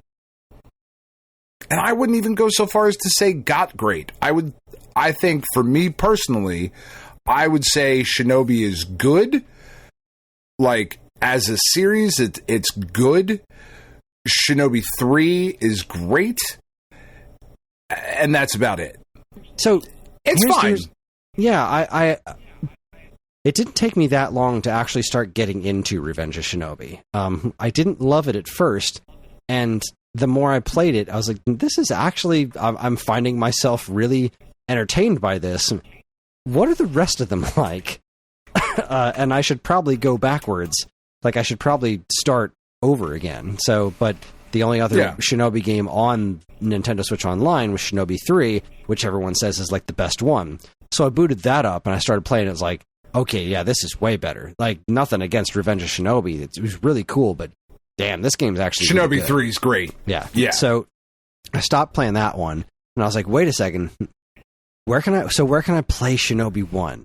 I don't have it on Switch. Ooh, I wonder if it's in that Sega Genesis collection, right? Not the NSO Sega Genesis thing, but that Genesis collection that they released. And I booted that up, and that had Shadow Dancer in it, which was very interesting. But and then I remembered that I had the original arcade one downloaded on the Wii Virtual Console, which is available on my Wii U. So I booted that up, and that's where we're going to start this Shinobi story. So original Shinobi was actually having a decent amount of fun with it. Like, it really clicked with me after, I think like the first stage, it finally clicked with me, because I remember playing it when I was younger, being like, well, this is nothing like Ninja Gaiden. This is a very slow-paced game. Yeah. It is not. It is very much not. But I went into this one knowing more about the game's history, and that it's more pulling from Rolling Thunder, and that it's, it's a slow and deliberate thing. And I was like, okay, I get this. This is actually pretty cool. And it made sense. It clicked in my head, and I was having a lot of fun with the original Shinobi. I think I did the first 3 stages in that one. The next one up is Shadow Dancer. Shadow Dancer is really interesting. Because you run around with this dog with you the whole time. And the dog, as far as I can tell, is fucking useless. Like, he barks at everything. Pretty much. But every time you try to throw him at something, he just rams his head against it, and then it falls down. I have found little to no use for the dog, which is kind of upsetting because it's a cool dog. The game's got a really weird, much more, I guess, like more of a sci-fi look to it. A post-apocalyptic sci-fi look to it. And what I've discovered, trying to learn more about the Shinobi's history, before actually playing Art of Vengeance when I ever get my freaking game, is that this game's history is just, I don't know about just as sordid as Ninja Gaiden, but the games don't have a whole lot to do with one another, similar to Ninja Gaiden's history. Like, sometimes you're Joe Musashi, sometimes you're not, sometimes it's related to the story, sometimes it's its own separate entity. Like, it's very loosey-goosey, similar to the way that in Ninja Gaiden games were. It was like, well, here's the NES trilogy, and they're all linked, but here's Ninja Gaiden Shadow, which might have something to do with it, but definitely has nothing to do with Ninja Gaiden for Master System, which also has absolutely nothing to do with Ninja Gaiden for Game Gear, which has nothing to do with Ninja Gaiden for Xbox, and that whole thing. Like, it's a mess, and it seems Shinobi is in kind of a similar situation. Like, those PS2 games, Shinobi and Nightshade, are mostly unrelated to the classic Shinobi series. It's pretty friggin' weird. But Shadow Dancer felt so much like the original Shinobi, and like the way that it's set up, jumping from like one plane to another. It still had that very Rolling Thunder vibe to it, which I found was very interesting. But also, thank God for Rewind, because yikes, that game, just like the arcade Shinobi, one-hit kills made perfect sense, right? Because it's an arcade game. It's an arcade game. It's trying to vacuum as many quarters out of you as humanly possible. Yeah. The Shadow Dancer, being a Genesis game, having the one-hit kills, it was so frustrating. But then I just spammed the rewind, and I was fine. But it's a very interesting game. Now, Revenge of Shinobi is neat because it's almost like that's its own branched sequel to the original Shinobi that almost like seems to sidestep Shadow Dancer, because it seems like this is more classic ninja mythology looking stuff. But it also evolves that one's gameplay by being still methodical, but not so Rolling Thunder. If you know, if that makes any sense. I do, yeah. It's pretty neat. And then Shinobi 3. More direct, but yeah. Yeah, still pretty slow moving. But then Shinobi 3 added some real speed and finesse and kind of made your character feel more like a ninja. That was pretty cool. I I was very fond of Shinobi 3. This Shinobi trip, classic Shinobi trip, has been quite a ride. And obviously, if I had more time, I would love to. I have Shinobi for Game Gear. Like, I would love to put a little bit of time into that. But I've watched a couple of retrospectives and saying, not all of them are really worth going back to for extended periods of time. So, but it is an interesting series, and I really can't wait. Now that I have a little bit of Shinobi knowledge under my belt of like the way its previous games play, I'm very curious to now start Art of Vengeance and see how the game grabs me, knowing more about the series, as I do now. Yeah, like I said, I like Shinobi. I've never loved Shinobi. Like, obviously, I'm a Ninja Gaiden kid like you are. Yeah. But 3 is great. Yeah. Legends is super interesting. The PS2 3D one is also really interesting. And then Nightshade, Nightshade's fine. Yeah. I remember really liking the way the scarf looked in that PS2 one. Yeah. But yeah, Nightshade didn't really grab me. Let's see. I also put a little bit more time into the Kirby DLC, which is quite good. Oh, right on. Yeah, it is. It's from what I've come to understand, it is indeed rather short, but it's still a good time, and I'm very pleased with it. But I also, when I had a little bit of time on Wednesday, instead of playing Kirby, I played Donkey Kong Bananza again and got to a little bit of the post-game content, which was very fun. We'll talk about that in a bit. And then Thursday was Silksong. So let's talk a little bit about Silksong, shall we? Yeah. So tell me your Silksong downloading story. You said you had a story that went along with it. Did I? Yeah, at the beginning of the show. You said I had a story that went along with downloading. Or you said, well, just when you were getting it or whatever. I think I was just alluding that we were going to talk about the fact that the shops all crashed. Yeah, my story about getting it was pretty straightforward. Mike Venmo'd me $21, and then I bought it on the eShop. No muss, no fuss, because I was busy doing other things. So I waited an hour or two and just kind of jumped right in there, downloaded it, downloaded the Switch 2 specific version, which I did a little bit of reading about that there is, in fact, a difference between the Switch and Switch 2 versions. The Switch 2 version runs at a higher resolution, gives you more options in that department. There's more like depth of field movement. Things are just cool. a little bit prettier. Not that there's anything wrong with the Switch 1 version. It's apparently great, but there are some subtle improvements, including load times that are cut in half on the Switch 2 version. Nice. So Nice. I was very happy to get that one.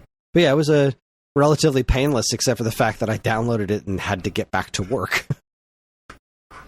Yeah, because I mean, at that that's point kind it was of Thursday, and it was like, well, the kids are at school, but I blew off every ounce that I could to make sure the kids had a good time, and now I can't even play it when the kids come home from school because I got to keep pounding my way through work. And then I played it after dinner. I put 50 minutes into it. Yeah, I only put about an hour into it because I was finishing Bananza first. So I bought the game, eventually got it like after 3 hours, got home, had Penny and Roddy. I was like, yo, you guys load this up. Like, install it to the Steam Deck, because I bought it on Steam. That way they could play it as well. We could share it with the family sharing and whatever. So I was like, make sure it's installed.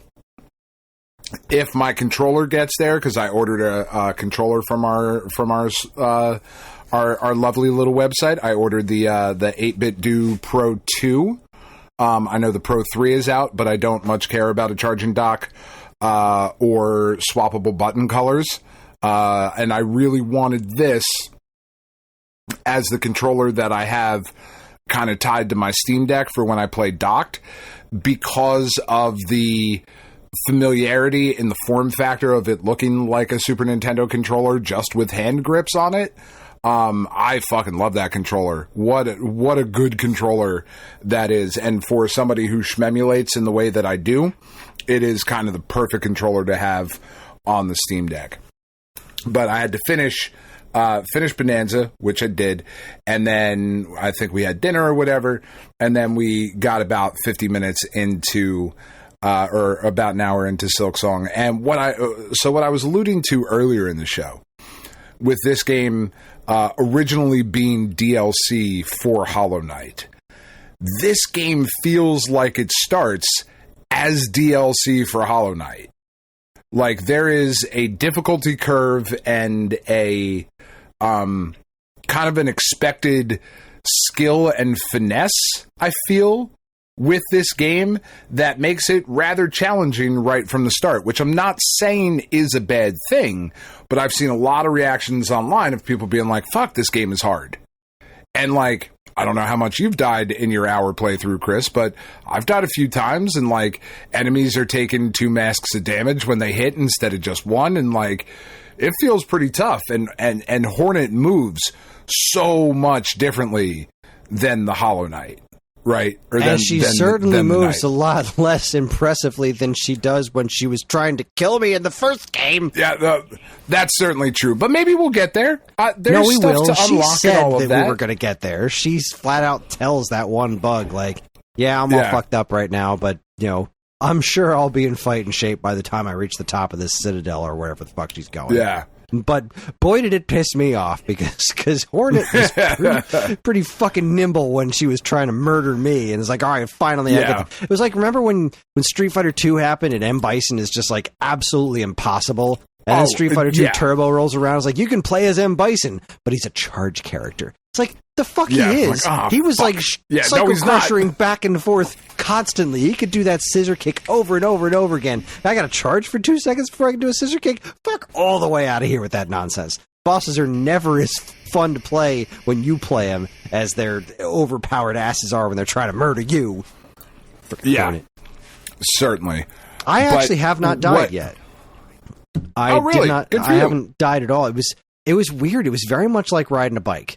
Obviously, like, I keep having to pull back and be like, you need to be more careful. Like, I'm just being super careful because I'll get hit. And you're right, they're doing 2 masks of damage. And like, well, okay, I almost died, but then it just picked right back up into the whole, like, that feeling of, you know, I took damage, and once I'm down to like 1 mask, I do that thing where you can charge up and regenerate your own health. Yeah, the bind. And like, kind of jumping back into like remembering that's how I played the game. Like, it only took a minute, and it was just like, okay, I'm really back into the groove of the way this works. And it is definitely, I guess it's difficult. It didn't really strike me as overly difficult, though. Like, I don't know. You saying that this is a thing, that this is a really hard, and that folks are complaining about it being difficult, like, it's just a shock to me, because it just seemed like Hollow Knight to me. It didn't seem like it was overly hard. I mean, we were kind of like, when we were fighting that first little adorable boss bug thing that was zooming back and forth, and be like, yeah, this thing's got a lot of hit points. Like, what was the Moss Mother or something? Something like that. But it was a really cool fight to start with. But that fight kept going. I was like, how much health does this damn thing have? I'm just not doing any damage here. I'm very... the difficulty didn't strike me at all. Like, I not saying that it's not difficult, but it didn't strike me as unusually difficult in any way, shape, or form. Yeah. I was immediately taken at just how fucking good it looks. Holy shit. And sounds gorgeous. And feels, and the depth of field, like, even the ground you're on has these multiple layers to it that's just subtly moving as you're moving around in the game, and it's more colorful than the first one, not by a lot, but certainly. It's amazing how much better it looks without being it's not noticeably better in any singular way where you look at it and say, like, oh, this is clearly better than that because of XYZ. It's just like, it's just this life by 1,000 cuts, right? It's like all these little teeny tiny things that add up to making it such an impressive looking game. The way Hornet animates is stunning. Her animations are just fucking flawless. It's just a gorgeous game to look at. And what really drew me right back in, though, was the sound design in this game, because there's so much going on in the sound design. It's not just music and a couple of sound effects. It is a living, breathing world. And it's just so impressive to be surrounded by it. And like, so I'm playing it, I've got the surround sound on and like all of that stuff, and the bass turned all the way up. So you're walking around and the fucking cloister bells are ringing when you get to the bone narrow. Is that what the second little area was called? Something like that. Something like that. But like, there's a ton of cloister bells that start going off, and before you meet the crazy little singing bug Sherma as she's singing at the gate to open. Like, so pissed at her when I got to the other side. Oh, I know, and she was just like, "My prayers have been answered." I was like, "I did that. I did that. You didn't have anything to do with it. I did that."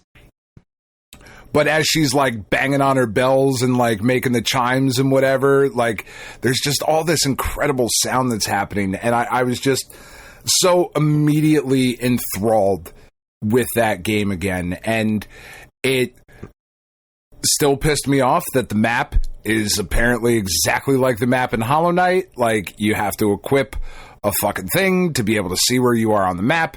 And I fucking hate that, and will always hate that. Yeah, I don't care what Team Cherry's reasoning is behind it. I find it to be a gigantic mistake. Now, they sold 15 million copies of the last game. When I say gigantic mistake, I hate that part of it. It keeps it from being a 10 out of 10 game for me. It really does. I give this game a 9 out of 10. Because I hate the map that fucking much. It's inexcusable. And we've solved this problem. It is an unnecessary layer of difficulty. And not like it's everything is so well thought out in Hollow Knight. This feels cheap. It's like it's just difficult for the sake of being difficult. It's just there to be an inconvenience to you. And it to make you make a choice. Yeah. Yeah, I just don't care for it. That said, as much as I hate that, and I really do, what stopped me from getting into the first Hollow Knight, because the map being such an utter pile of garbage that it is, was the fact that like I got so lost in the beginning of the first Hollow Knight because I couldn't read the map. I just kept walking around in circles for a while. It seems like the opening areas in this game are designed to better point you in the direction that you need to go. Because I feel like in this first hour, they're a little bit more guided. I haven't been feeling like I'm walking around in circles. I've done a few things where it's like, oh, this connects. And I did fall down a really long hole and go all the way back to the beginning. And I was like, fuck. I just wanted to see what was over there. And I like missed a jump or something, and I fell down a hole and then fell down another hole. I was like, fuck, I gotta climb all the way back up there. This fucking sucks. But it did bring me back to where I could buy more things, which was kind of cool. Right. But I do I'm very much appreciating that it seems like they at least took that into consideration, like how easy it was to get trapped in an endless loop of just like, where the fuck am I going? I've been here already, but did I go this way? Like, I've been here already 10 times. Fuck. Yeah. And at least this time it seems like they designed the opening areas of the game to be easier to find your way through and not quite so easy to get lost going around in circles. So, yeah, that's not nothing. No, but yeah, it's that not. map still sucks. I was thrilled when I finally got the map. Still sucks balls. And then I was like, okay, well, I can equip this thing. I got to get rid of the thing that helps me pick up stuff, which is a big pain in the ass. Motherfucker. But whatever, I need to see where I am, and that's when I could start actually figuring out where I'm going. And I feel like that happened faster than in the first Hollow Knight as well. Maybe because I was so lost for so long in the first one, and that never happened in this. But yeah, that the map is a huge, huge, huge disappointment. but the combat certainly isn't. No, super fun. I can already tell that it's going to get where I want it to be as far as the combat, my maneuverability. But even here at the beginning, it's really not so bad. And it's not. It's really fun. I can't wait to put more time into this. I really can't. I'm going to have to because I got shit to do. But yeah, I'm super excited. And, as I mentioned in my article, we talked about it last week too. I don't know that there's any way that this game can live up to the hype. I don't know that it needs to, necessarily. I don't know that that's a thing that it has to do. Because I don't know, so far in the first hour, this is kind of what I wanted. This is more Hollow Knight. This is more Hollow Knight with a different character, and it's a little bit different. It's iterative, not innovative, so far. And maybe that will completely change. I mean, this is supposed to be like a 30 to 40-hour game. So there's plenty of time for things to go completely differently. But what I'm expecting, what I wanted, and what I've gotten so far has made me just incredibly happy. Yeah, and I can't believe that it's here. Yeah, it's pretty nice that it is here. But I really don't want it to reinvent the wheel. I just don't think it's necessary. No. The game is great as it is. This is exactly what a sequel to Hollow Knight should be. Just do... I mean, it's like a sequel to a Metroid game, right? They don't reinvent the wheel completely with new Metroid games. There's this core set of mechanics, and they add interesting new power-ups and interesting spins on what you already know. That's what I'm expecting out of this. And I'm looking forward to seeing how it all shakes out. Yeah, I cannot wait.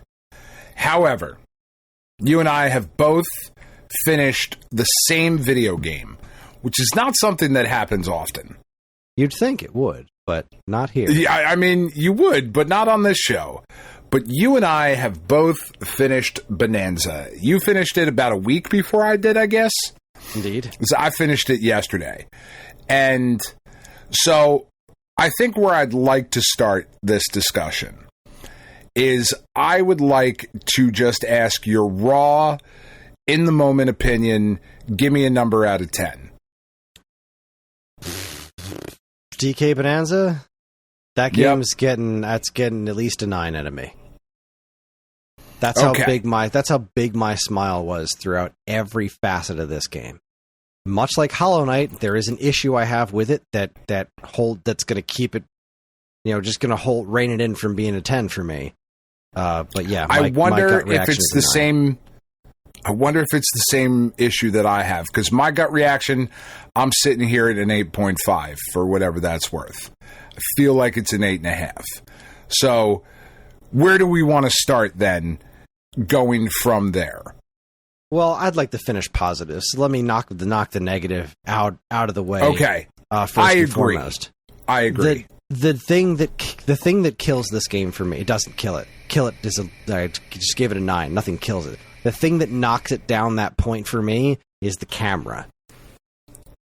This game's camera really struggles in close quarters. There were a lot of periods where I was trying to get to something, like I saw a banana that I wanted to get, and I couldn't make the camera do what I wanted to do because there was just a bunch of stuff around, and every time I tried to get near that stuff, the camera would move and just get really confused in close quarters. And considering that a lot of this game is designed for digging and close quarters, the fact that the camera is so fucked is kind of problematic. Kind of inexcusable. Yeah. Yeah.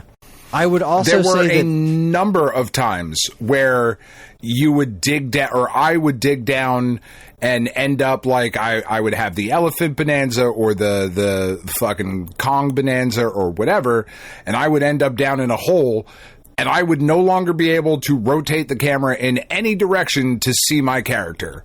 Right. Until I just had to smash more. You're just in the wall. The camera's just inside of you, but it's not really first person mode. It's like the camera's just stuck.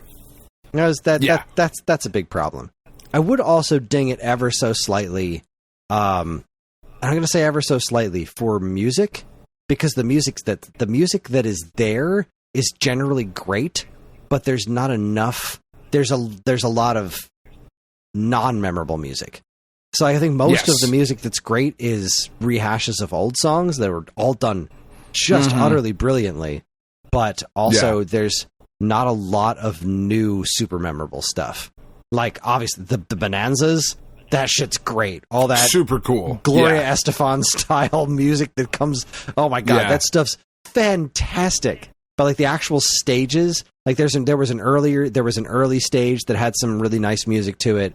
But then like the deeper you went, it just was like there's not a lot of music happening here. It's kind of dour, and that's not what I'm here for. But those are just the camera's a major gripe. Did not spoil my enjoyment of the game. And the music is a minor gripe. I would have liked to see more good music, more catchy music. Sure. In the David Wise style. But other than that, I had such a ball with this game. So what's your problem? My negatives really came down to the last third of the game. The end of the game, I think you were right when we were talking about it last week, and you were like, it absolutely nails the landing. And I really think it does nail the landing. But what I started to have difficulty with was I was having an absolute blast going through the sections of the game and like, all right, now I'm getting a new Bananza, and now I've got the fucking Kong Bananza, now I've got the zebra, and now I've got the ostrich, and okay, cool. And oh, look, now I'm going to get an elephant. That's fucking super cool. And now I'm going to get a snake, and oh, that's super cool. And then after that, you kind of get like, once you hit, for me, the game kind of came to a screeching halt at that like fast food layer. Like the one where the rocks kind of look like meat and you had to build the big burger and all of that. Really? It was fine. That was like, now I'm in an area where I have all the Bananzas at my disposal and I can just kind of fart around with all of them. Yes, you could. But I think kind of the negative about it was that apart from some clever sequences toward the end, the Bananzas weren't necessary in a lot of the game. And I would have liked to see more of like that ending sequence once you now again, and we should really mention this, and I think it's kind of a given, but spoilers for anybody who hasn't finished the game yet and does not want to know any of the things that are happening. Once you kind of get past the final Void Kong fight, and you King K. Rool shows up, and you start going through all his stuff, and you have that first battle, which is awesome, and then the fake out ending with all the Kremlins and stuff. I thought all of that stuff was super cool. It was like, oh, this is so fucking awesome. And then you go up to New Donk City. I was like, oh, this is fucking rad. Like, this is such a cool thing. And in that final sequence up in New Donk City, you needed the ostrich, you needed the zebra, you needed the gorilla, you needed the elephant, the snake. You just never really needed them in any of those sections, or really other than some puzzles in other parts of the games that were optional if you want to do them. And I would have liked to have seen, once I got those Bananzas, more levels designed around having to use those things in fun, clever ways to get through the level. If that makes sense. Yeah, I can see where you're coming from. As somebody who was trying to get all of these things, and what I've noticed in the post game is that if you want to complete this stuff, you do need to use those. Like there was a banana straight away that you needed the snake Bananza to get to, and that was really cool. Like right in the first area of the game, after you finish the game, when you go back to the very first area, there are a couple of Bananzas. One required the elephant and one required the snake. Like right off the bat. So clearly that stuff's in the game. It's just after the game. But also there seems to be after the post game is actually more story. It's not. This kind of surprised me that the post game was like there's more to it, because that's when you beat the game, you see Pauline, that little screen that says and her story continued or whatever. They meant it continued right now. So you go back down. Okay. Donkey Kong gets back to his job of mining and digging up bananas, and there's like a handful of stuff around. It's like, well, I can't get this stuff because I don't have Pauline anymore. And then you go to this big open area, and Grumpy Kong and Poppy Kong are there, and they're like, Grumpy Kong's like, water under the bridge. I know, I was being kind of an asshole. I was working for Void. He sucked. But I built one of those. Kind of a dick. Sorry. I built one of those funny. like eel things, right? Like those little gongs that you hit. So I want you to go over there and test that thing out and see if it works, because I put a lot of time into it. So you better give me positive feedback, or I'm going to beat the shit out of you. So you go down there. Love Grumpy Kong. Yeah, Grumpy Kong's good times. So you go down there, you smack on the gong, and the teleport eel thing shows up and coughs up Pauline. And she's like, I'm so glad I'm here.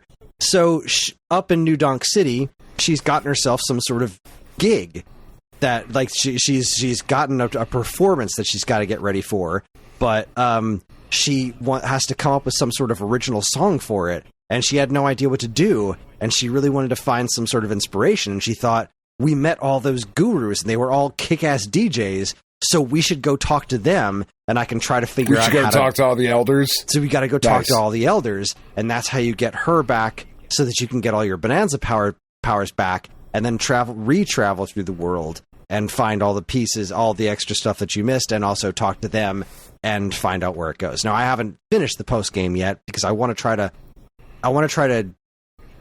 I'm not sure if I want 100% completed, or if I just want to get all the bananas, but knowing me, I'm probably going to want 100% completed, because it never stops being fun. Like, just now that I'm not trying to finish that specific story, this one seems like a little bit lower stakes, this part of the story, and I just want to get all the maps, and I want to see what else there is, because, like I said, right off the bat, you're just into more interesting gameplay mechanics. Like, now there's new stuff here that's built around you having beaten the game, and now you can kind of like use all these abilities you have, hopefully in conjunction with one another. I don't really know where else it's going to go, but so far it's been pretty cool. The post game content is really, really quite cool. That's exciting. Yeah. So like, when I say that this game is like an 8.5 for me, I had an absolute fucking blast with this game. Like, as we know, this game is the reason I bought a Switch 2.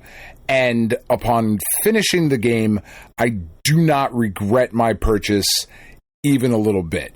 I don't know that I'm going to go ahead and say that it was worth $600, because that's a lot of fucking money. It is. But I don't regret my purchase even a little bit. I had a fucking blast playing through this game, especially because we played through this game mostly 2-player. Even going so far as to buy some fucking 3D printed mouse grips off of Amazon for the Joy-Cons, so Penn could have like a functioning mouse, and it works fucking great, by the way. They were like $10 on Amazon. Mouse controls.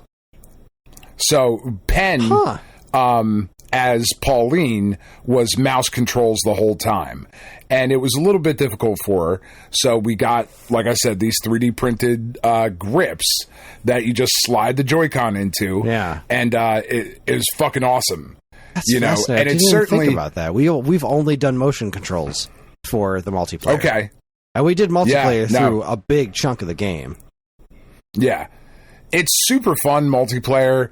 I love the multiplayer aspect that they added to it, to where you can play with kids. Like, Penn certainly knows how to play video games, right?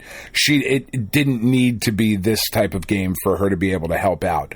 But they did such a smart thing with this multiplayer, to where little kids could play with their parents or their older siblings and actually contribute. Like, it's such a smart idea. Absolutely loved it. It did get a bit chaotic at the King K. Rool fights, where I was like, all right, dude, you got to stop fucking shooting so much shit. I can't see anything anymore. You got to be careful not to spam so much at the end. Because that last, what is it? They call him the King of Rot or something? The King of Rot, yeah. Oh my God. His what Bananza. Great. Oh my God. The whole end sequence of this game. I just got to gush about this for a minute here. Yeah. Because, look, I have always been a big fan of characters having rogues galleries, right? I don't want Batman to always fight the Joker. I don't want Superman to always fight Lex Luthor. I love that there is that one big bad that is the Lex Luthor, that is the Joker, that, like, when that character shows up, you know you're in for something special. But I also like it when that's not the only villain in the series, right? Super Mario here in the US started that way. We had Bowser, then we had Wart, then we had Tatanga, then we had Wario, then we had, Bowser again. But then eventually it just became Bowser forever. That's the only villain that you're going to get in a Mario game. Yeah. Yeah, and it's a little boring. Donkey Kong Country started off very interestingly, right? Because it wasn't just King K. Rool. It was King K. Rool, and then he was Captain K. Rool. It's the same guy, but now he's a pirate. And then it's the same guy, but now he's a scientist, Baron von K. Rulenstein, right? Yeah. And then he was the villain in Donkey Kong 64, and he had boxing gloves and stuff, right? He was interesting, but I was very happy when Donkey Kong Country Returns came out, and it's like, this is not King K. Rool and the Kremlings. Now we've got a new set of enemies, the Tiki Tak tribe, and they're pretty interesting. Now the Tropical Freeze is here, and we've got the Snowmads. Now we've got interesting other villains. And then Donkey Kong Bananza shows up, and we've got Void Company, or Void Co. And I'm like, yeah, all right, I like Grumpy Kong, I like Poppy Kong. I don't know about this Void guy, though. He just doesn't... He didn't... The whole time I'm playing the game, I'm like, this guy does not strike me as a good foil for Donkey Kong. Donkey Kong is such This is not a final boss. Positive force. And Void is just, obviously, him being detestable is a part of the character, right? That's the thing. You're supposed to hate this guy, but he didn't feel like a good foil. And so... Well, no, I don't want to fight Jeff Bezos at the end of my Donkey Kong game. Yeah. So, now I had been spoiled that K. Rool was in this. I knew that he was in the game. I just didn't know how he showed up. And so... that did take a little bit of wind out of my sails, but when we got to the Banandium route, and as soon as I saw it, I was like, that's fucking K. Rool's belly. There's no way that's not it. And the way they played that sequence, right? Because if I didn't know ahead of time that K. Rool was in here, I never would have guessed until that eyeball opened. Right? He goes over there to crack the Banandium route, and then it's just this close-up of this bloodshot eye. I was like, fuck! Awesome! And then he gets up, and that's the end of this useless fucking character. But what was so brilliant about that is that wasn't the end of the game. So, I'm playing through this with John and Ellie, and we're trying to finish off the game real quick, right? It's like, I could... I feel very confident that I'm at the end of the game, right? We're going to finish this. I figured K. Rool's going to show up, and we're going to fight him, and that's going to be the end of the game. But he kept going for another hour and a half. They didn't just make him the surprise last boss. He is a part of that fucking game. He doesn't feel like an afterthought. It's like, this is what it's been building towards this whole time. And then when you start running into these... and it really, at that point, for me, and I think, what you're saying, what makes it so brilliant, is that as soon as K. Rool pops up, it becomes what Donkey Kong Country 64 should have been, because from that point forward, it's now a Donkey Kong Country game. Yeah, it's Donkey Kong Country now. It retroactively made these other characters make more sense, right? Because you've got these other characters, those are neckies, those are critters, oh my god, there's the freaking armadillos, that's ridiculous. This is Donkey Kong Country. And they were making, as soon as they became those characters, they started making those sound effects. You beat them whenever you hit I remember playing it, and I didn't hear it the first time, and John was like, did you hear that? He made the noise from Country 2. I was like, what are you talking about? So you got to find another one of those guys and beat him. And then I did, and it went, oh! And I was like, oh my God. That's so cool. Like, and it the necky becomes birds a started Donkey showing Kong up, and they Country made game. that sound effect. I was like, holy shit, this is ridiculous. And the levels were so clever. And King K. Rool looked so good, and he was so menacing. He did. Because it was like, that was the thing. Void Kong was not menacing. He was obnoxious. And I hated him, and I wanted to beat the shit out of him. But when King K. Rool showed up, it was like, now that is a villain. That the presence that he had with his cape and his crown, and just, he just wants to gorge himself on bananas and make everything rot. He was so villainous and awesome. in just the best possible way. And they absolutely nailed his presence of him just knocking the shit out of Void Kong. It was a red herring the whole time. Just no poof. You're not the villain. I'm the villain. And not in like Metal Gear Solid 2 kind of a way where you're just like, wait, what? No. It's like, of course, this is perfect. Oh my God, it was so good.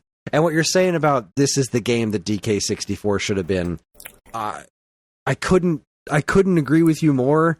Although obviously you couldn't have made this exact game back when DK64 was happening, but Donkey Kong 64 just...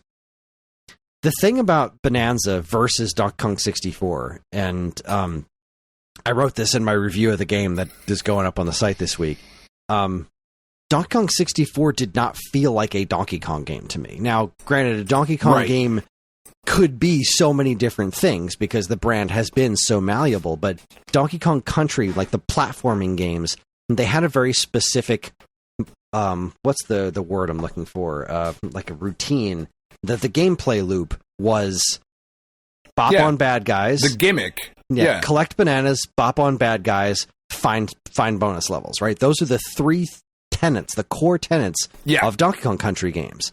And that was not in 64. It just became this very large collectathon. Now, there were things to collect in Donkey Kong Country, right? Collecting bananas and tokens and stuff. Right. And the big DK Kong things, the Kong letters. Yeah. That was its own thing, but because it was in these 2D levels and it was kind of curated, you know what I mean? It didn't really... Whereas 64 was just, here's 700,000 bananas, and you've got to play every stage with all of these wretched character designs, like Lanky Kong with the clown nose and Chunky Kong. This dumb shit. These real, just... bottom of the barrel character designs. I know people like them, but ever since I was they're wrong. I was so super on board for DK64 before I bought it. I bought the fucking jungle green system with the game. I bought a separate N64 just for DK64. That's how jazzed about this game I was. And then I got it, and it was Banjo-Kazooie. And I didn't like Banjo-Kazooie very much. I didn't like the way that it moved. It didn't feel... nothing about it really felt like a Donkey Kong Country game. Donkey Kong has never needed a gun. And the other Kong characters that they put in the game, they just did nothing at all for me. Like, Donkey Kong is fantastic. Rare's redesign of Donkey Kong was brilliant. Diddy Kong, an absolutely brilliant character. Dixie Kong, also a brilliant character. Yeah. But by Donkey Kong Country 3... The enemy designs started to get real odd. Kiddy Kong is a fucking abomination. And then it just... That was kind of this decline of Rare at that point, right? Like, that was where Rare was really starting to fall off. Now, of course, they did, GoldenEye and Perfect Dark. But in their cutesy category of the Donkey Kong Banjo-Kazooie situation... That's really where it started to fall apart for me, and I was really becoming disillusioned with Rare's output. And they stopped being a platform developer and started being a first-person shooter developer. And they did well at that, but Jet Force Gemini never really worked for me. There was a lot of stuff that they were doing that just wasn't really landing for me anymore. And it kind of started with Donkey Kong Country 3. I do love Conker. I don't think Conker is a good game. I like it. It's poking fun at what they did with Banjo and Donkey Kong. It's a hilarious game. The writing is what elevates it. The actual gameplay is solid. It's kind of shit. It's fine. It's fine, but it's not anything to really write home about. It's not great. That game's personality is what makes it so great.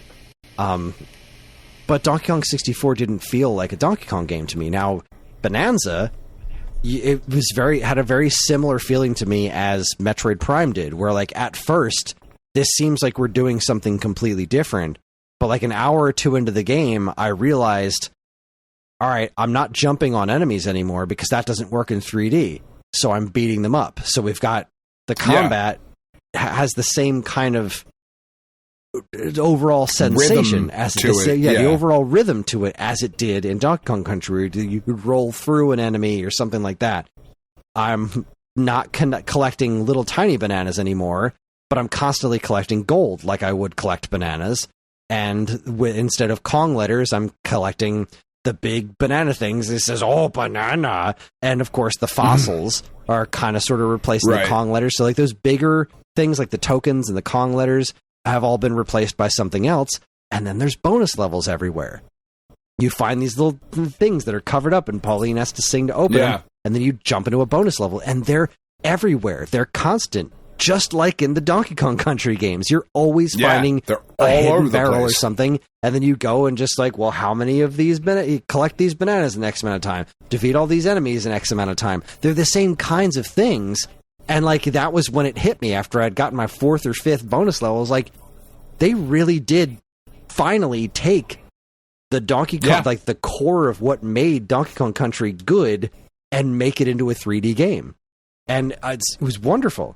But that was where the game just completely clicked with me. Like, they did it. This is brilliant. They made this a 3D Donkey Kong Country game. And then when King K. Rool showed up at the end and just tied it all back together, I was like, this is absolutely brilliant. It's fucking great. Outside of that camera, no fucking notes, man. Just goddamn. Yeah, I mean, I was like I said, floored by this one. I do have a couple of issues with it. The other thing I forgot to mention, too, because you mentioned the gold, I really did not like having to pay the fractones at that very last level, because I was out of gold by that point. What? Yeah, I had to go back and fucking farm. Clearly I don't know you were what not I playing spent. this game the way I was doing it. No, apparently not. I couldn't have run out of gold if I tried at that point. Well, because I also got to a point where I knew that Silksong was coming out, so I stopped exploring. I never stopped every time there's gold. I was a gold whore the whole time. I didn't necessarily want to, but I was like, all right, I got to finish this game. I got to I want to just push through to get to the end of this game because I know other shit is coming out. I've got Death Stranding 2 that I'm playing. I just picked up Delta, which is fucking great. You know, I've got all this other stuff I'm doing in Silksong. I got to finish this game. Like, I have to finish it. So let me get through here. So I did when I got down there, and only for the very last one, I had to go farm up like 1,000 gold or whatever, because I just, like, with all the different things that I had bought throughout the game, and then the lack of gold farming that I was doing, you know, kind of leading up to that point. Yeah. But I couldn't have spent all my money if I tried. Like, I could have bought just about everything and just never would have been a problem. Yeah. I never stopped having fun with this game. This really has is that fucking fun to play. Just one fun. One more corner. Let me find one more banana. Yeah. It just never stopped being One more fun. banana, one more fossil. Ooh, look, I slapped the ground and there's a thing over there. All right, let me go dig over there.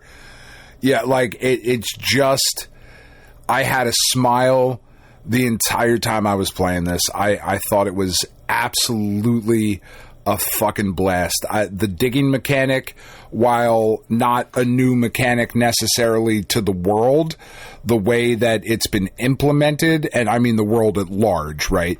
The way that it's been implemented in particular in this game is so much more fun than like Minecraft has ever been for me. You know, of just like bashing shit and digging shit and whatever.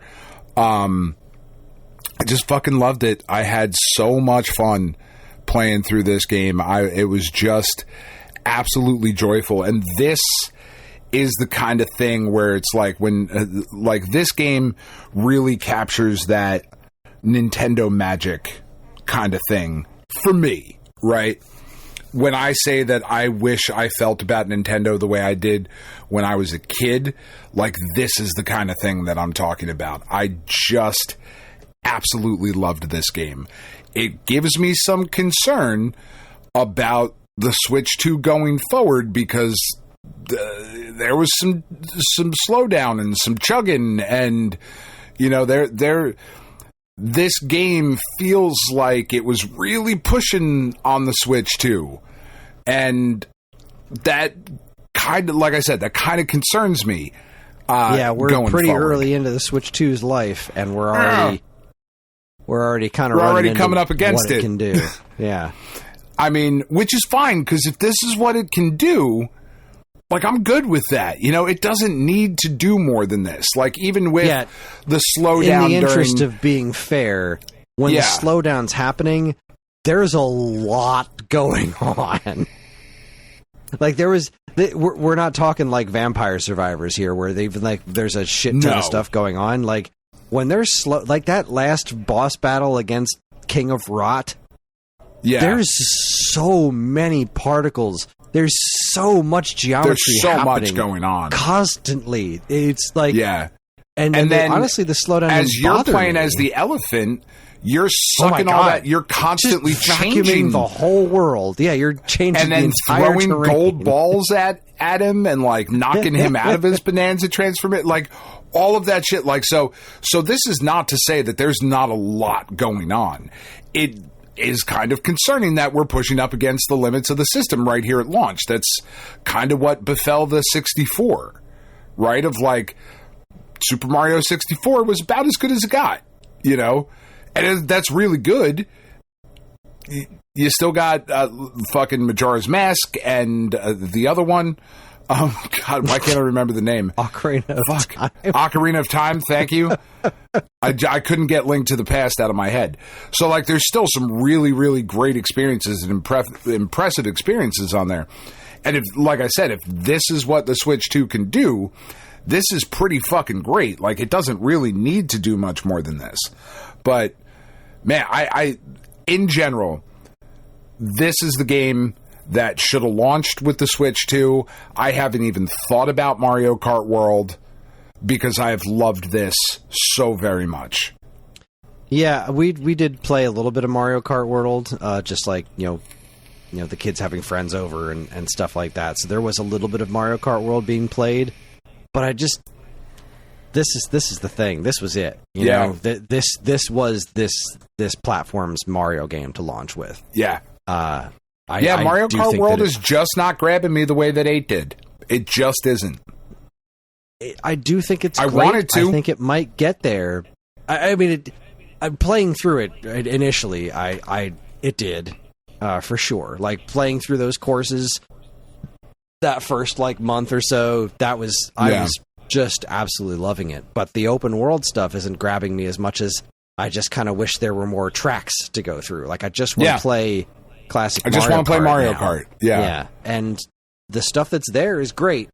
And I do think that it's got a really, really good foundation. I think the changes that they've made in Mario Kart World are really intelligent as far as like the way the game looks and the way it controls.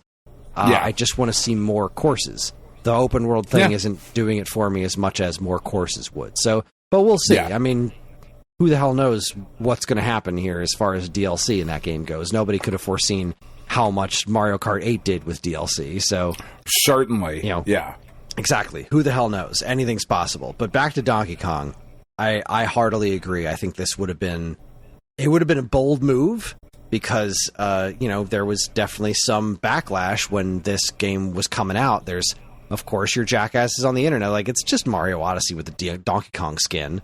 Like those same people that were just saying that Smash Bros. Ultimate was just a port of Smash 4. Like, man, fuck all the way off. Like, this is not just Mario Odyssey with a Donkey Kong skin. It's just not.